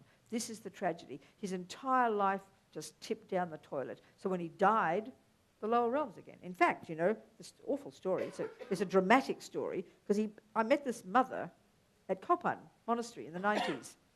She came and was in tears because she'd just heard the teachings from Lama Zopa Rinpoche about karma. And she said her son had died 5 years before. He was scuba diving and he drowned. He was 29 and he'd spent his life being a professional fisherman. So she thought, of course, initially that he died doing what he loved. People talk like this. But then she heard about karma, and she kind of got a shock. So she came to me and she said, "Well, where do you think he's reborn?" She was thinking about karma. So I said, "Well, I don't know, but go and talk to Geshe Lama Kontrog." This amazing Lama was a Sergei Lama, same as Geshe Sopa. He knew Geshe Sopa, I think, not the same class. He was a student like Lama Yeshe, but maybe he was a student of Geshe Sopa as well, I don't remember. Anyway, he was a Sergei Lama, and when he left in Tibet, he went up to the mountains and he spent his life in meditation. And then he spent the last 20 years of his life at Courtin Monastery. He'd spent years, Lama Zopa said he lived in Vajrayogini's Pure Land. He was meditated up in the caves, naked, in 6 foot of snow in winter, and a little hole in the wall with no door, no clothes, no food, no sleep. He was Vajrayogini, basically. Blissful, amazing yogi. So he spent years and years in secret meditation. And then eventually, anyway, he came down to Courtin.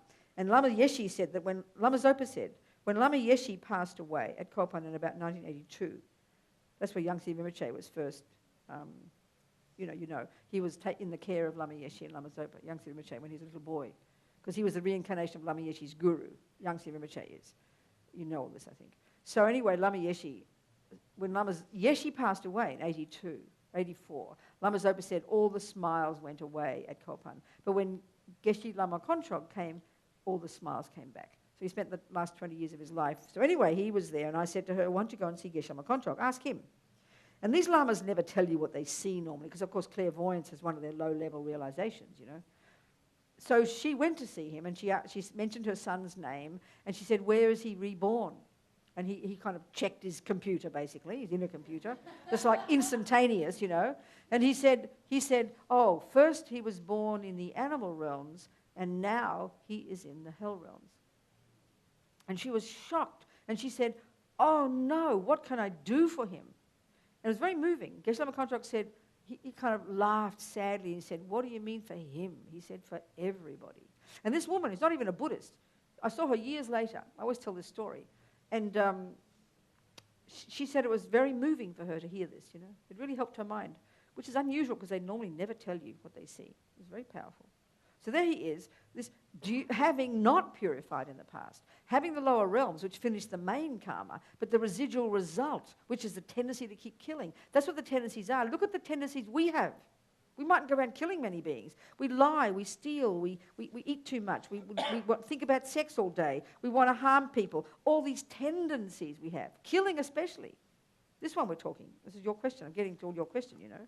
The tendency to kill, and even being born in an environment where you feel you're forced to kill. This is because we haven't purified all aspects. This is why Lama Zopa says we're insane not to do it every day. Because, this is the point, the 4 steps altogether are what purify, but they each specifically purify each of the 4 ways that karma ripens. So there's another example I always tell about a little boy also, the son of another friend, when he was about 3 or 4, I can't remember how old, and she's taking the lice out of his head, and he's crying with compassion. Mummy, Mummy, don't hurt them, it's their home, leave them alone. So both little boys had not been taught by their mummy, believe me, to kill or to not kill. But where did one child, why his? Because we can deduce logically he must have purified the tendency to kill from vowing never to kill again, which is the 4th step. And the environmental karma. So the environmental karma, let's say, of the baby seal killer, or living in Puerto Rico where you've got steamy summers and lots of creatures, right? Lots of creatures?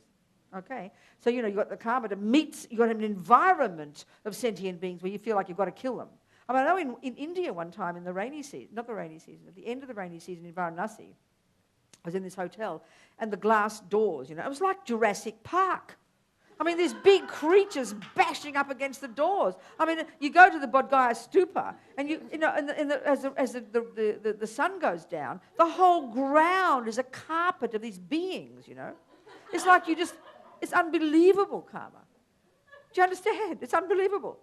You've got an environment of creatures who are like begging to be killed, you know. You understand? It's awful. So, of course, we all think, oh, it's all out there and it's not fair. And like you said, make excuse. But who created the reality for you to be born as an Eskimo to have to bash baby seals to death? Who created the cause for you to meet fishing? Who created the cause for you to meet mosquitoes? We did. So we've got to purify it. And this is what the 4 opponent powers does.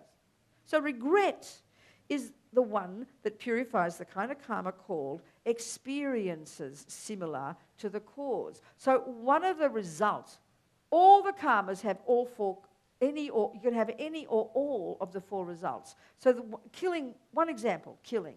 If you have the complete result, it's born in the lower realms. If you have the tendency, it's obvious, you keep killing. If you have the experience similar to the cause, you will get killed. You will die young, or you'll get sick. Environmental result, generally, you could be surrounded by people who die early, or kind of, you know, also very polluted. The food makes you sick. You know, dirty air, filthy food, ugly environment. That's the environmental result of killing. So these 4 are purified by each of these four opponent powers. So regret purifies the experience similar to the cause, which is you getting killed, you being sick, you dying young. So if you have incredible regret for the killing you've done, that aspect is purified by this one. Maybe not necessarily in this life, but you can certainly, it can help change it, but certainly next life, there's no question. You've cleaned it up. The second one, environmental, is purified, the compassion, I think, part. This one I don't quite understand. How the reliance I think compassion part especially, maybe refuge as well. It purifies environmental karma. They have this saying that the ground you fall down on is the very ground that you rely upon to stand up. So the very sentient beings you've harmed are those you now cultivate compassion for. So they talk about how that purifies environmental karma, which is doesn't just mean the 4 elements, but the house you live in, the environment you live in, the people around you, you know. So the third one, obvious, during the actual remedy, the mantra, the visualization, that purifies the lower realms. And the fourth one, the most important, as Bhavanga Rinpoche says, is the vow never to kill again. What do you think that purifies? Obvious. The tendency. You'll wake up with no thought to kill. And you'll wake up with not even... I mean, I'm not so perfect in my life, for sure. I'm a maniac. But I've never had the karma much to kill, you know. I even went fishing one time to impress a boyfriend. He was pulling out the fish. No fish came to me. I didn't have fish who wanted to be killed by me, you know. Because I had no... And I have to say, as a Buddhist, all these years I've been a Buddhist, I've never yet, even in India, in the Jurassic Park, you know, felt that I've been in a situation where I didn't have a choice but to kill. I've never felt that yet. So that's not because I'm so holy. I must have set it up in the past by hopefully having done these practices. Are we communicating here? We create our own realities, people. This is why if we have the creator mode or the mummy and daddy did it, we can dump all the blame, you know. Now maybe Puerto Ricans don't blame God, but Italians have very rude words for God. Do you guys have rude words for God? You do. Italians are shocking, apparently. God is a pig, they say. They all joke. They say the Argentinians tell me they're even worse. So I don't know. Anyway, we love to blame, you know, and that's the dualistic mode of the delusions. But if you've got this view of karma, it's so outrageous because you created your environment. You created your reality. You created the tendencies. You created the cause to have these people happen to you. This is your rapist, honey. I'm sorry. This is your rich person. This is your rat. This is your mosquito, you know. Hello, mosquito. Welcome back. Somehow, it's our own karmic appearance. It's a very powerful concept. It's an amazing view. But really, if we use it properly, it brings incredible accountability. And when we do understand it, and we know we want to change our environment, change our reality, we have to create that with the 4 opponent powers. It's not just some religious thing you should do, you know. It's got such meaning. As Lama Zopa says, we're insane not to do it every day. So it's a long answer to your question. Okay? Yes. Go on. I want to... On a practical level, if we... Well, darling, I'm only being practical. Yeah, well, don't say it like as if this is not practical. Well, it's practical, but... Okay, good. Like, if we're going to actually go about, like, killing cockroaches in the house, what can we do to minimize our karma? Huh? Well, if we actually... But I just told you. No. Well, but, sweetie, I just told you that 4 opponent powers. If I have, what have I missed? If I have to kill them again. Like, how excuse me, what do you mean? Excuse me, let's have a debate here, okay? What's your name? Manuel. Who? Manuel. Manuel, listen to me. Where does this phrase, if, what did you say the words again? If I have to, what did you say? To kill what them. if I, what did you say? If I have to kill them. So what, let's analyze, let's use debate and analyze that sentence phrase by phrase. What if I have to kill them again? Well, according to whom do you have to kill them, Manuel? Where is the law saying you must kill them? Excuse me? Well, then why do you say it? You don't have to do anything. You're the boss, babe. So why are you choosing to kill if you know it'll cause you suffering? Well, yeah, if I can... Okay, stop. Let me ask you a question. Yeah. Okay, now do we understand in this world that some people, when they eat peanuts, they get violently ill? You've heard of this? Yeah. Right. That means that person would never, in a million years, go anywhere near a peanut. Do you agree with that? Because they know the consequences. Okay, if you got violently ill every time you kill a cockroach, would you ever kill a cockroach again, Manuel? Precisely, baby. That's what the Buddha's view is. So you've got to take time to think about it. So if you have even confidence in the Buddha's teachings, you might not have, in which case, do what you like. It's up to you, you know. But all I'm saying is if you want to look into the Buddha's teachings, this is what Buddha says. This is what he has observed from his own direct observation, that our killing sentient beings will cause us to be harmed in the future. Lower realms, be born a cockroach to get killed again. Who do you think the cockroach is? You know? This is what Buddha's saying. So it really means we've got to think about it. Think about it. The heavy-duty one of karma, but the most empowering one, is it brings accountability. It's not punishment. We therefore don't have to try and get permission. Oh, I have to do it. Is it okay, God? Can I do it, please? No. It's not easy, but we have to think about it. This is the point of it. You get my point, Manuel? Yeah, I know it, because I get it. Like, I don't know, 6 months ago, I had a mouse in my house, and I got it out without killing it. Well, good. So, Well you know, done. Congratulations. But there are points when I... What? There are points when I see a cockroach and it's near the kitchen. I know that, Tom. You just have... I mean, if you like Buddhist teachings, you're the sucker who came to the Buddhist Centre. I didn't ask you to. You're hearing these views now. It's up to you. But we've got to be brave, honey. We've got to be brave. And my feeling is we're all very intelligent. And as soon as we decide something, we'll be very creative in finding solutions.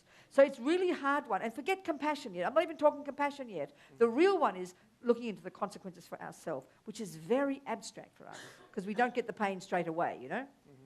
You understand what I'm saying? So we've really got to think about it. Really got to think about it. And do everything we can to prevent. But this is where also the four opponent powers will come in.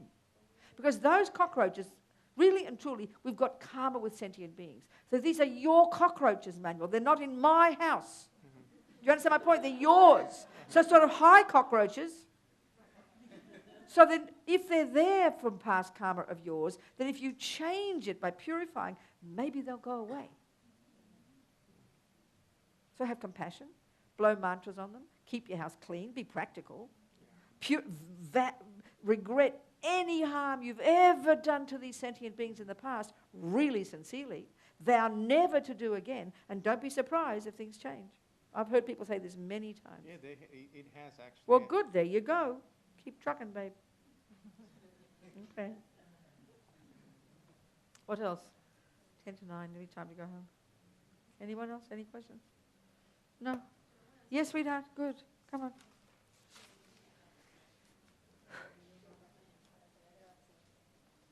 Mm-hmm.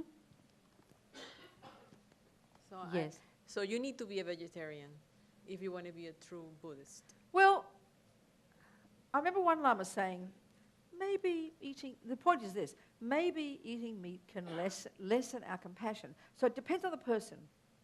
Depends on the person, okay? Because there's two things. One is, the usual simple reason it seems for people not wanting to eat meat is because they don't want to be part of the killing. That's good, but I'm not trying to be cynical here, but I think because there's more things involved there, because the whole global industries are so sophisticated, it's not like as if you're going to get the goat down the road to be killed, and if 3 people don't order it, then the goat stays alive. No, it's such a sophisticated industry that the creatures are going to die anyway, because also, which we never factor in, they've got the karma to be killed. My feeling is even if people become vegetarians, there's going to be a glut of fish in the fish factory, because sentient beings will continue to want to be fishermen, and the creatures who are born the fish will have the karma to be fished. So those are the factors that are also involved. So really, in a way, unless you're in a small town where you can affect the life of sentient beings, the real reason to be vegetarian is for our own sake. Not being rude. It helps develop compassion. Because the fact is, even when you eat vegetables, billions of little creatures died. All the creatures who got squashed and grown and smashed against the windscreen when they took the veggies to the shop. You understand? Yeah. So whatever we do, we can't help but affect other creatures. So we do what we can, and it's for our own sake as much as anything. But it's our decision. So therefore it doesn't follow, depending on the circumstances, that you have to give up meat. It doesn't follow necessarily. It depends on the person. So for example, one of my friends actually was Australian. He's a monk. And his family were the biggest butcher company in Australia. He'd never killed anything, but all his riches and everything came on the back of the death of millions of creatures. So Lama Yeshe said to him, you never touch meat, because he had a strong connection, you understand?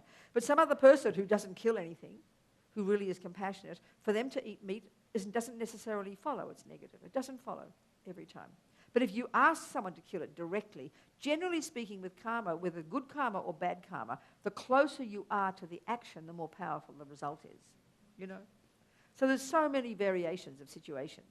It doesn't. So as Lama Zopa says, if you're going to eat meat, at least have compassion for the creature and say a mantra, and then when you speak a mantra, that blesses your breath, and then you blow on the fish. That can benefit the consciousness that used to live there. So there are things we can do, being aware, being compassionate, wanting to eat to repay the kindness of all the sentient beings.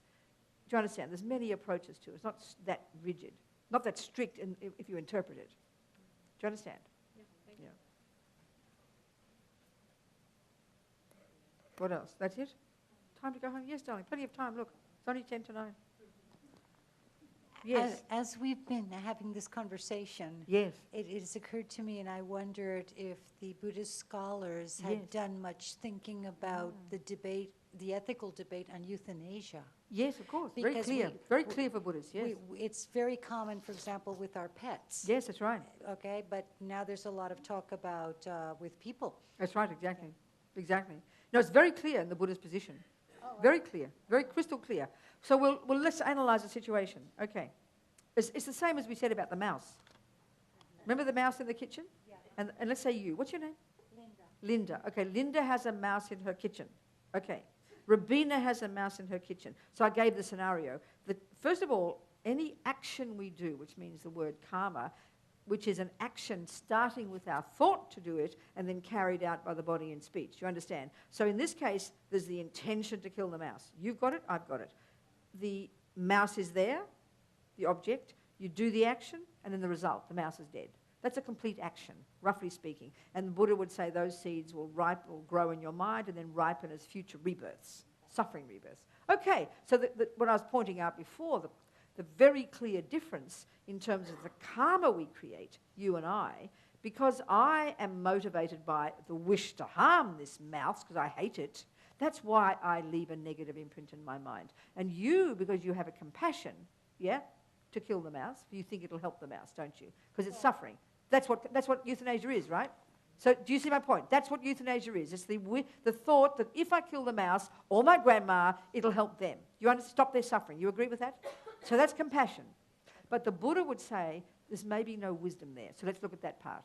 Okay. Let's look at that part. The Buddhist view would be that whether it's your grandma or the mouse, the way we die, Buddha says, and the book I'm working on right now of Lama Zopa, as I mentioned it yesterday, is on how to help people at the time of death. And it includes animals. And death is an incredibly important time for the Buddha. The teachings are very detailed about what happens. And the most crucial thing at the time of death is that the mind of the person dying needs to be peaceful, calm, virtuous, because that'll help ripen one of these karmic seeds in your bank vault, you get my point, that will cause you to get a good rebirth. You with me? It's a really vital time. So, okay, so the Buddha would say that necessarily the mind of that mouse will continue and will take another rebirth, and the karma that determines it ripens when he's dying. Mm-hmm. And your grandmother's same. So, may I ask you a question? Are you clairvoyant? No. Okay, good. So then you can't be certain, can you, that when you kill your grandma, that negative karma ripens and that it causes her to take a very suffering rebirth. You can't guarantee that won't happen, can you? So that's a bit of Russian roulette, isn't it? Yes. Big responsibility, wouldn't you think? Mm-hmm. So therefore the Buddhist view is you do everything in your power to help the person die peacefully, at ease, felt loved by people. And this is often I've found, and I've seen this among other people have talked about, and you see it in your own experience, that when we die, it's the fear more than the physical that makes it bad. So if you can help your animal be peaceful, have mantras, play the Buddhist teachings, have mantras soothing it. And another point here is this. Buddha says everything we see or hear especially leaves a very strong, like a picture in our mind. So if you're hearing, your little mouse or your little grandma are seeing and hearing images of the Buddha and hearing these words, it leaves a karmic connection with the Buddha in their mind, and that will help them get a decent rebirth. Okay. So because it's a huge risk. Okay. And you see, our view in the West, of course, is as long as the person looks peaceful, and if they look dead, we feel they're peaceful. But it's a little bit limited, the Buddhist view says. It just doesn't follow. And you can't guarantee, because I mean, if this poor mouse is already damaged, it's freaking out already, its poor little ego's gone berserk, and now you start stomping it to death, I think it's not going to be very peaceful, somehow. Maybe your grandma, maybe. But it's a bit of a risky thing to do, you know. This is the Buddhist view. It's very clear, and exactly they describe the death process, what ripens at the time of death, what determines what karma ripens. They've got great detail about this. And so the main thing is to help a person, including your animal. And there's many ways you can really benefit them by what they hear and see at the time of death to help their mind transit to the next life and get a good life. That's the Buddhist view. What do you think? Food for thought, anyway, isn't it? Yes. Yeah, definitely. And very interesting, I read this book recently called The Undead, which is not about zombies, okay? It's this... It's this book by an American, some fellow, he's a scientific journalist. I've got it here, actually. I'll tell you his name. It's a hilariously funny book. Very insightful, very interesting. It's all the research that he's done as a result of all the different conflicts in the states, in the different medical systems and the laws and the governments about exactly what death is, all as a result of this, of farming organs, you know? And all the business of keeping people alive to take their hearts out, their livers, and God knows what. I really have second thoughts about leaving my organs to people now. I tell you, it seems dreadful. But he was saying in this book, what's his name? He's written many medical books. Dick Teresi, something like that. It's a very fascinating book, really very funny actually, but very, very fascinating research. Because one of the biggest things, a lot of these people who've got near-death experiences are being interviewed, you know. And now because of this, because also people who think they're dead, and then they've, you know, one guy that cut everything, they're waiting for the permission from the parents to farm this young man's organs, and they cut his liver out, everything was ready, and then the parents refused to give permission. So they've got to sew the liver back and everything, and he comes back to life, you know. The number of stories of people who look like they're dead wake up again, and also all these people who are like on the operating table, completely drugged out of their brains. They ought to be like they're dead as far as the medical system is concerned, but they have all these experiences of leaving their bodies and describe exactly what they're seeing. And this fits perfectly with the Buddhist view of subtle consciousness. They describe it in great detail in Tantra, that when we stop breathing, you're not dead. It's subtle consciousness, and it's there. It could be there for 3 days. There's very clear signs of how you can tell when a person's dead. You know, it's very easy to tell. So the point is, though, one of these doctors, he said, I can say now, hearing all these things, hearing all these conflicts, seeing the people who thought they were dead who aren't dead, look like they're dead but they come alive, all these things, and these people with these near-death experiences. He said, I can say now with certainty that consciousness is not a function of the brain.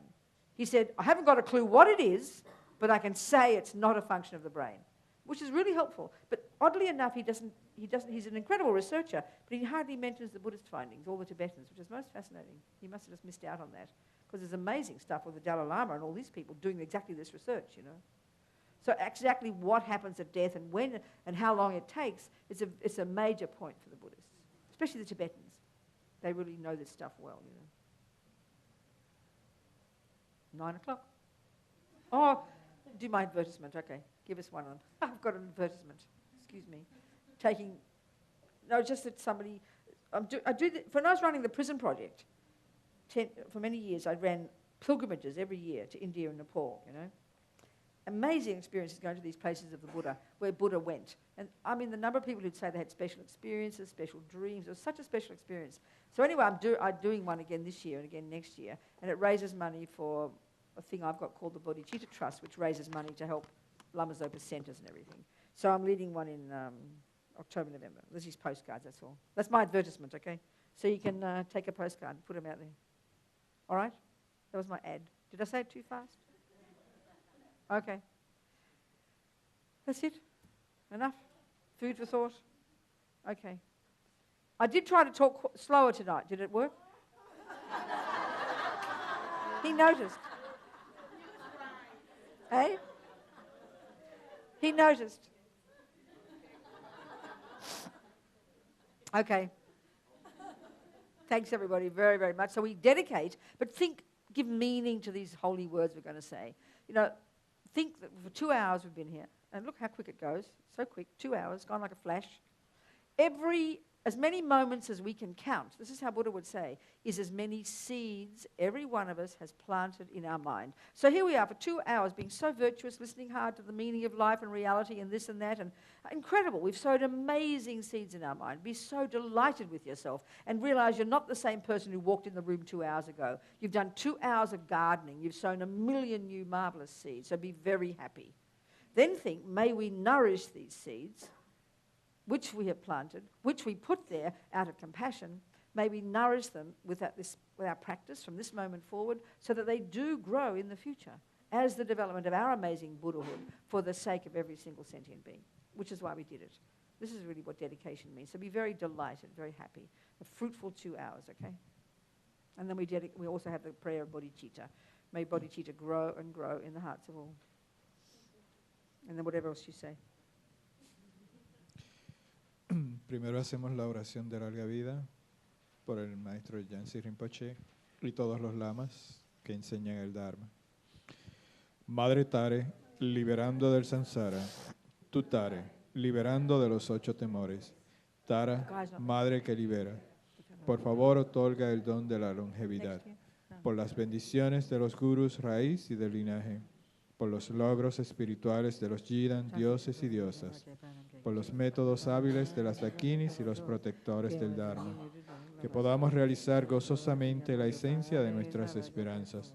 Gendun Tenzin, eres afable, benevolente y bondadoso. Por favor, permanece con nosotros durante una larga vida. Expande tus actividades iluminadas en todas las direcciones y continúa madurando y sustentándonos a mí y a todos los seres sintientes. Desde este momento y durante todas nuestras vidas, tennos bajo tu tutela. Sé nuestro amigo, nuestro divino y virtuoso guía. Limpia la degeneración de la ignorancia. Ayúdanos a realizar nuestro recorrido por los senderos y caminos y a alcanzar los 3 cuerpos de un Buda. Por la verdad de la realidad incambiable, y por la bendición conjunta de la indestructible Sangha, que la esencia de estas oraciones se logre rápidamente. That's it? Finished? No. One more. Oh, sorry. Okay. Dedication.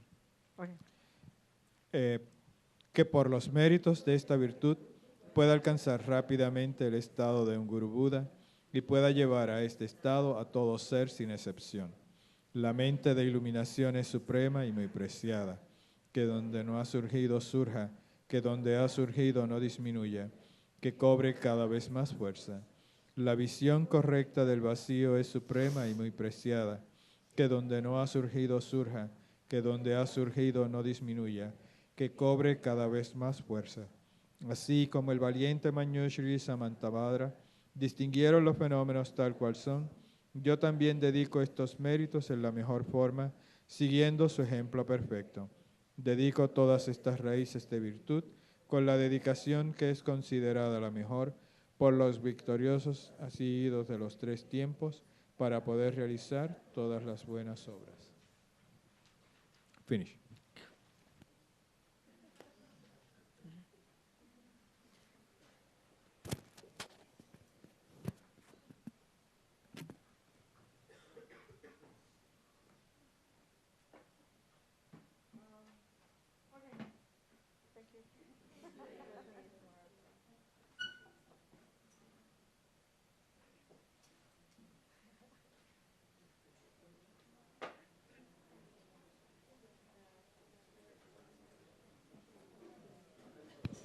Mañana a las 7, aquí, de nuevo.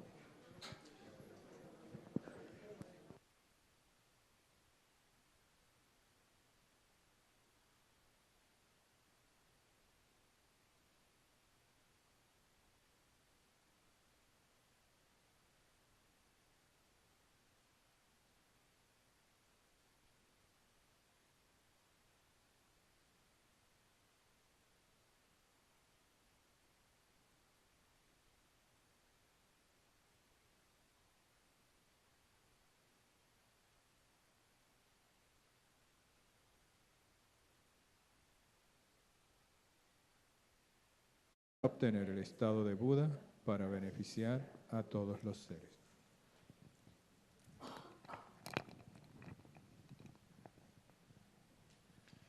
esta tierra ungida con perfume y regada de flores, con el monte Meru, los 4 continentes, el sol y la luna, vista como una tierra pura de Budas, yo te ofrezco, que todos los seres puedan gozar de una tierra así. Oh sagrado y venerable Lama, desde las nubes de compasión que se forman en los cielos de tu sabiduría dharmakāyica, por favor, derrama una lluvia de Dharma vasto y profundo, de acuerdo precisamente con las necesidades de los que serán adiestrados. Idam Guru Rana Mandala Kaniryatayami.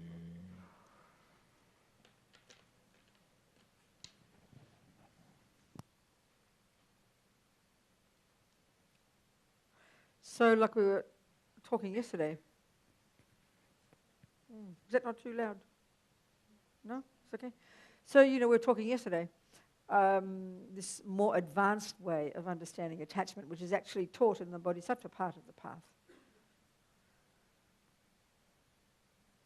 But it's so hard to see, because it's so instinctive within us. This one especially of attachment to what other people think of us, how it completely runs our lives, informs our choices.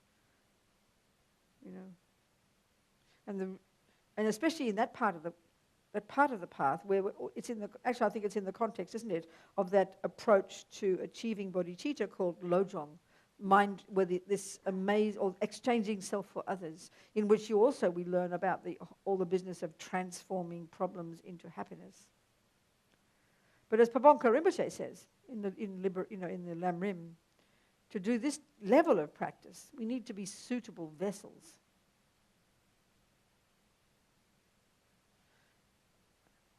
Which means we need to have practiced the earlier stages. And that's why it's so important when we hear the teachings that just like if you're learning anything, if you were studying music, the moment you heard a piece of music, you would know exactly what level it is. Mathematics, anything we learn, we know what level it is, and we know what our level is in relation to it. We don't tend to think of spiritual teachings like that, but this is exactly the point here, and it's unbelievably important. The fact is, in one day, because we're applying all the different tools from the different stages of practice, but we need to know what we're doing, not just, giving it all equal status as Buddhist.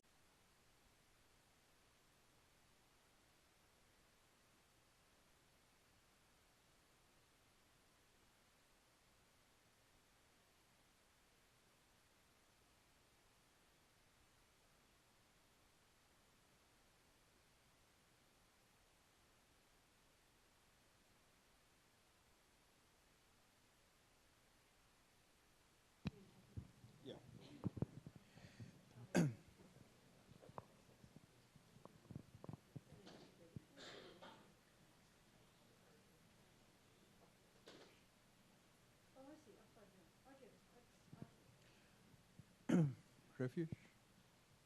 Refuge? Yeah, hang on. Okay. But before we say the prayers, just remember what we're saying.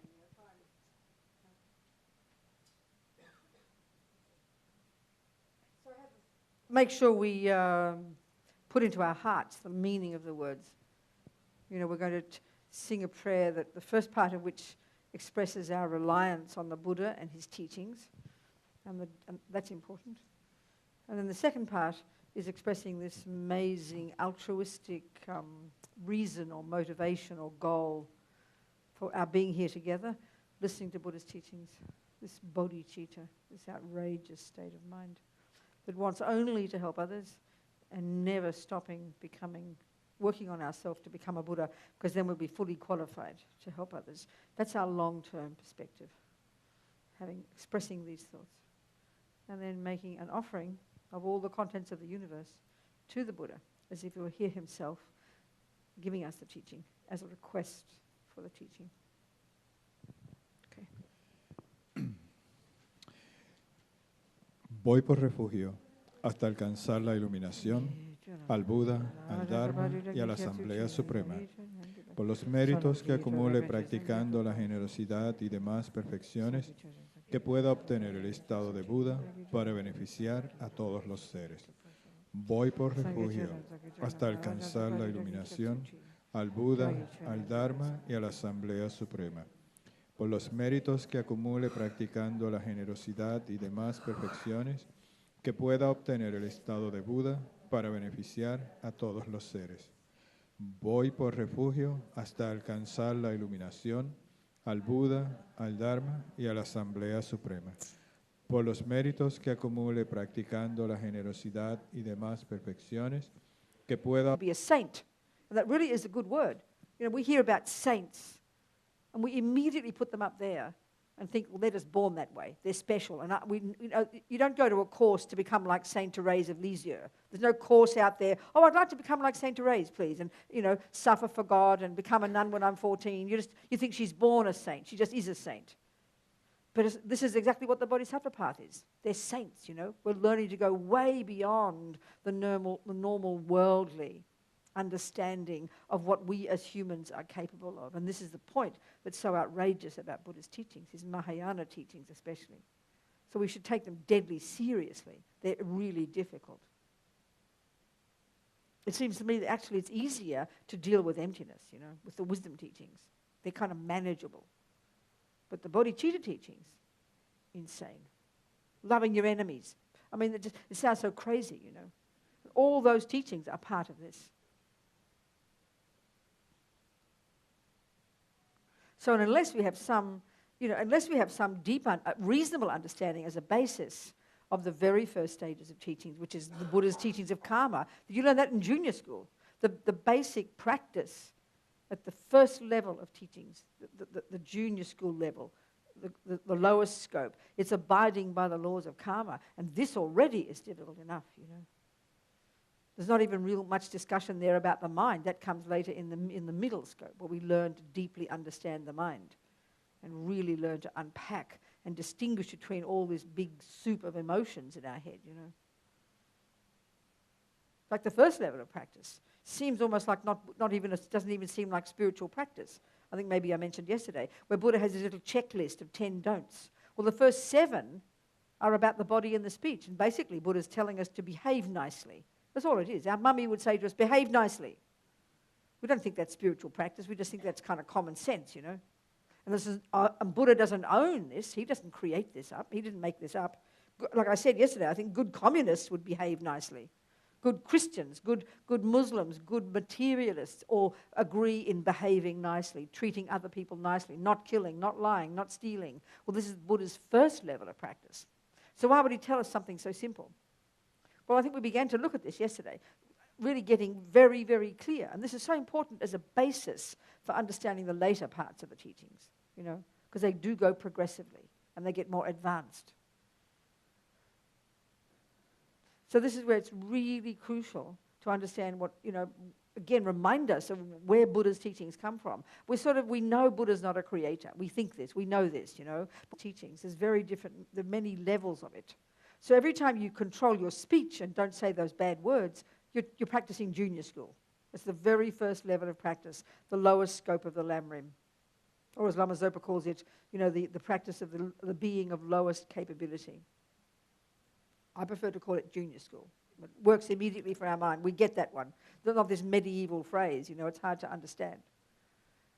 Then every time you can look at your mind and you check up the anger, the hurt, the jealousy, you notice what it is, and you calm it down, you argue with it, you be your own therapist, as Lama Yeshe says, you're practicing the middle scope. That's middle scope teachings, high school.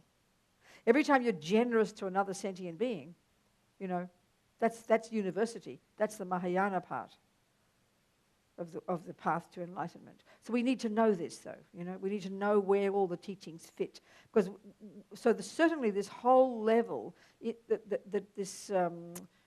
the 8 worldly dharmas is taught in is the most advanced level of the teachings, the most dramatic level, the most radical way of working on the mind. You know. And we will no way in the world see these levels of attachment, which are so instinctive, which at the moment completely are the basis of our ordinary samsaric life, until we know the grosser level of attachment, which is right at the beginning stages of the path. And therefore also until we really understand the way karma works. until even you could say that we have some understanding of emptiness, how things appear to us in a certain way. Having awareness of all this from studying and practicing the earlier stages of path, this informs our ability to really give up the 8 worldly dharmas, as the lamas call it. Otherwise, too difficult, you know.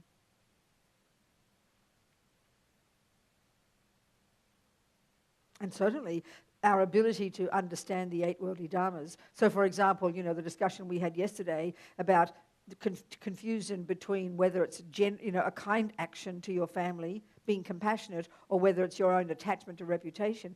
Be able to even see the difference, we have to know Buddhist psychology, which you study in the middle scope, where you really learn to understand Buddha's model of the mind. All of this is assumed in this more advanced level of giving up the 8 worldly dharmas, even understanding them. You know, but often it's so interesting because it's in the part of the teachings that's related to love and compassion. We like the idea of love and compassion. It seems easier to us, you know. But actually the way that they're taught in the Lam Rim, they're outrageously difficult, you know. I remember when I first heard the teachings from the lamas about bodhicitta, I thought they were crazy. I thought they were mad talking. I mean, it was like talking like we really got to look into that really clearly and look at the implications of this. Because we're so familiar with thinking of a spiritual path as a belief system. Oh, I believe in Buddha, I believe in karma, I believe in Jesus Christ. Well, it's not like that in Buddhism.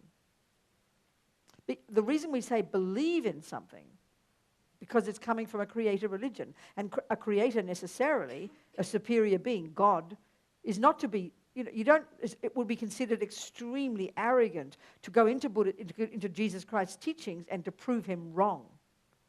That would be outrageous. The whole point in the Christian teachings, the Muslim teachings, is because God is above everything else. God did create the laws of morality. God created everything. Therefore, you get out of the way and let God do his job, as one of my Christian friends said, you know. And then, of course, you have belief. This is the perfect way to be a Christian. You totally believe. It's not a question of proving it, which is the Buddhist view. So why would Buddha want us to prove the teachings? What's the difference here? Well, the difference is huge, actually. It's not a joke, but really you could say Buddha, in his approach to his views, he is exactly like a scientist. He's completely different from the usual view of what we call religion. So on the face of it, Buddhism looks like any religion. I'm a nun. We say prayers, you know. But there's some fundamental differences. And when we're really clear about this, this then informs our understanding of what morality means. This is because something, we discussed this, I think, a bit yesterday. There's something very instinctive in us, the wrong view about understanding what morality is.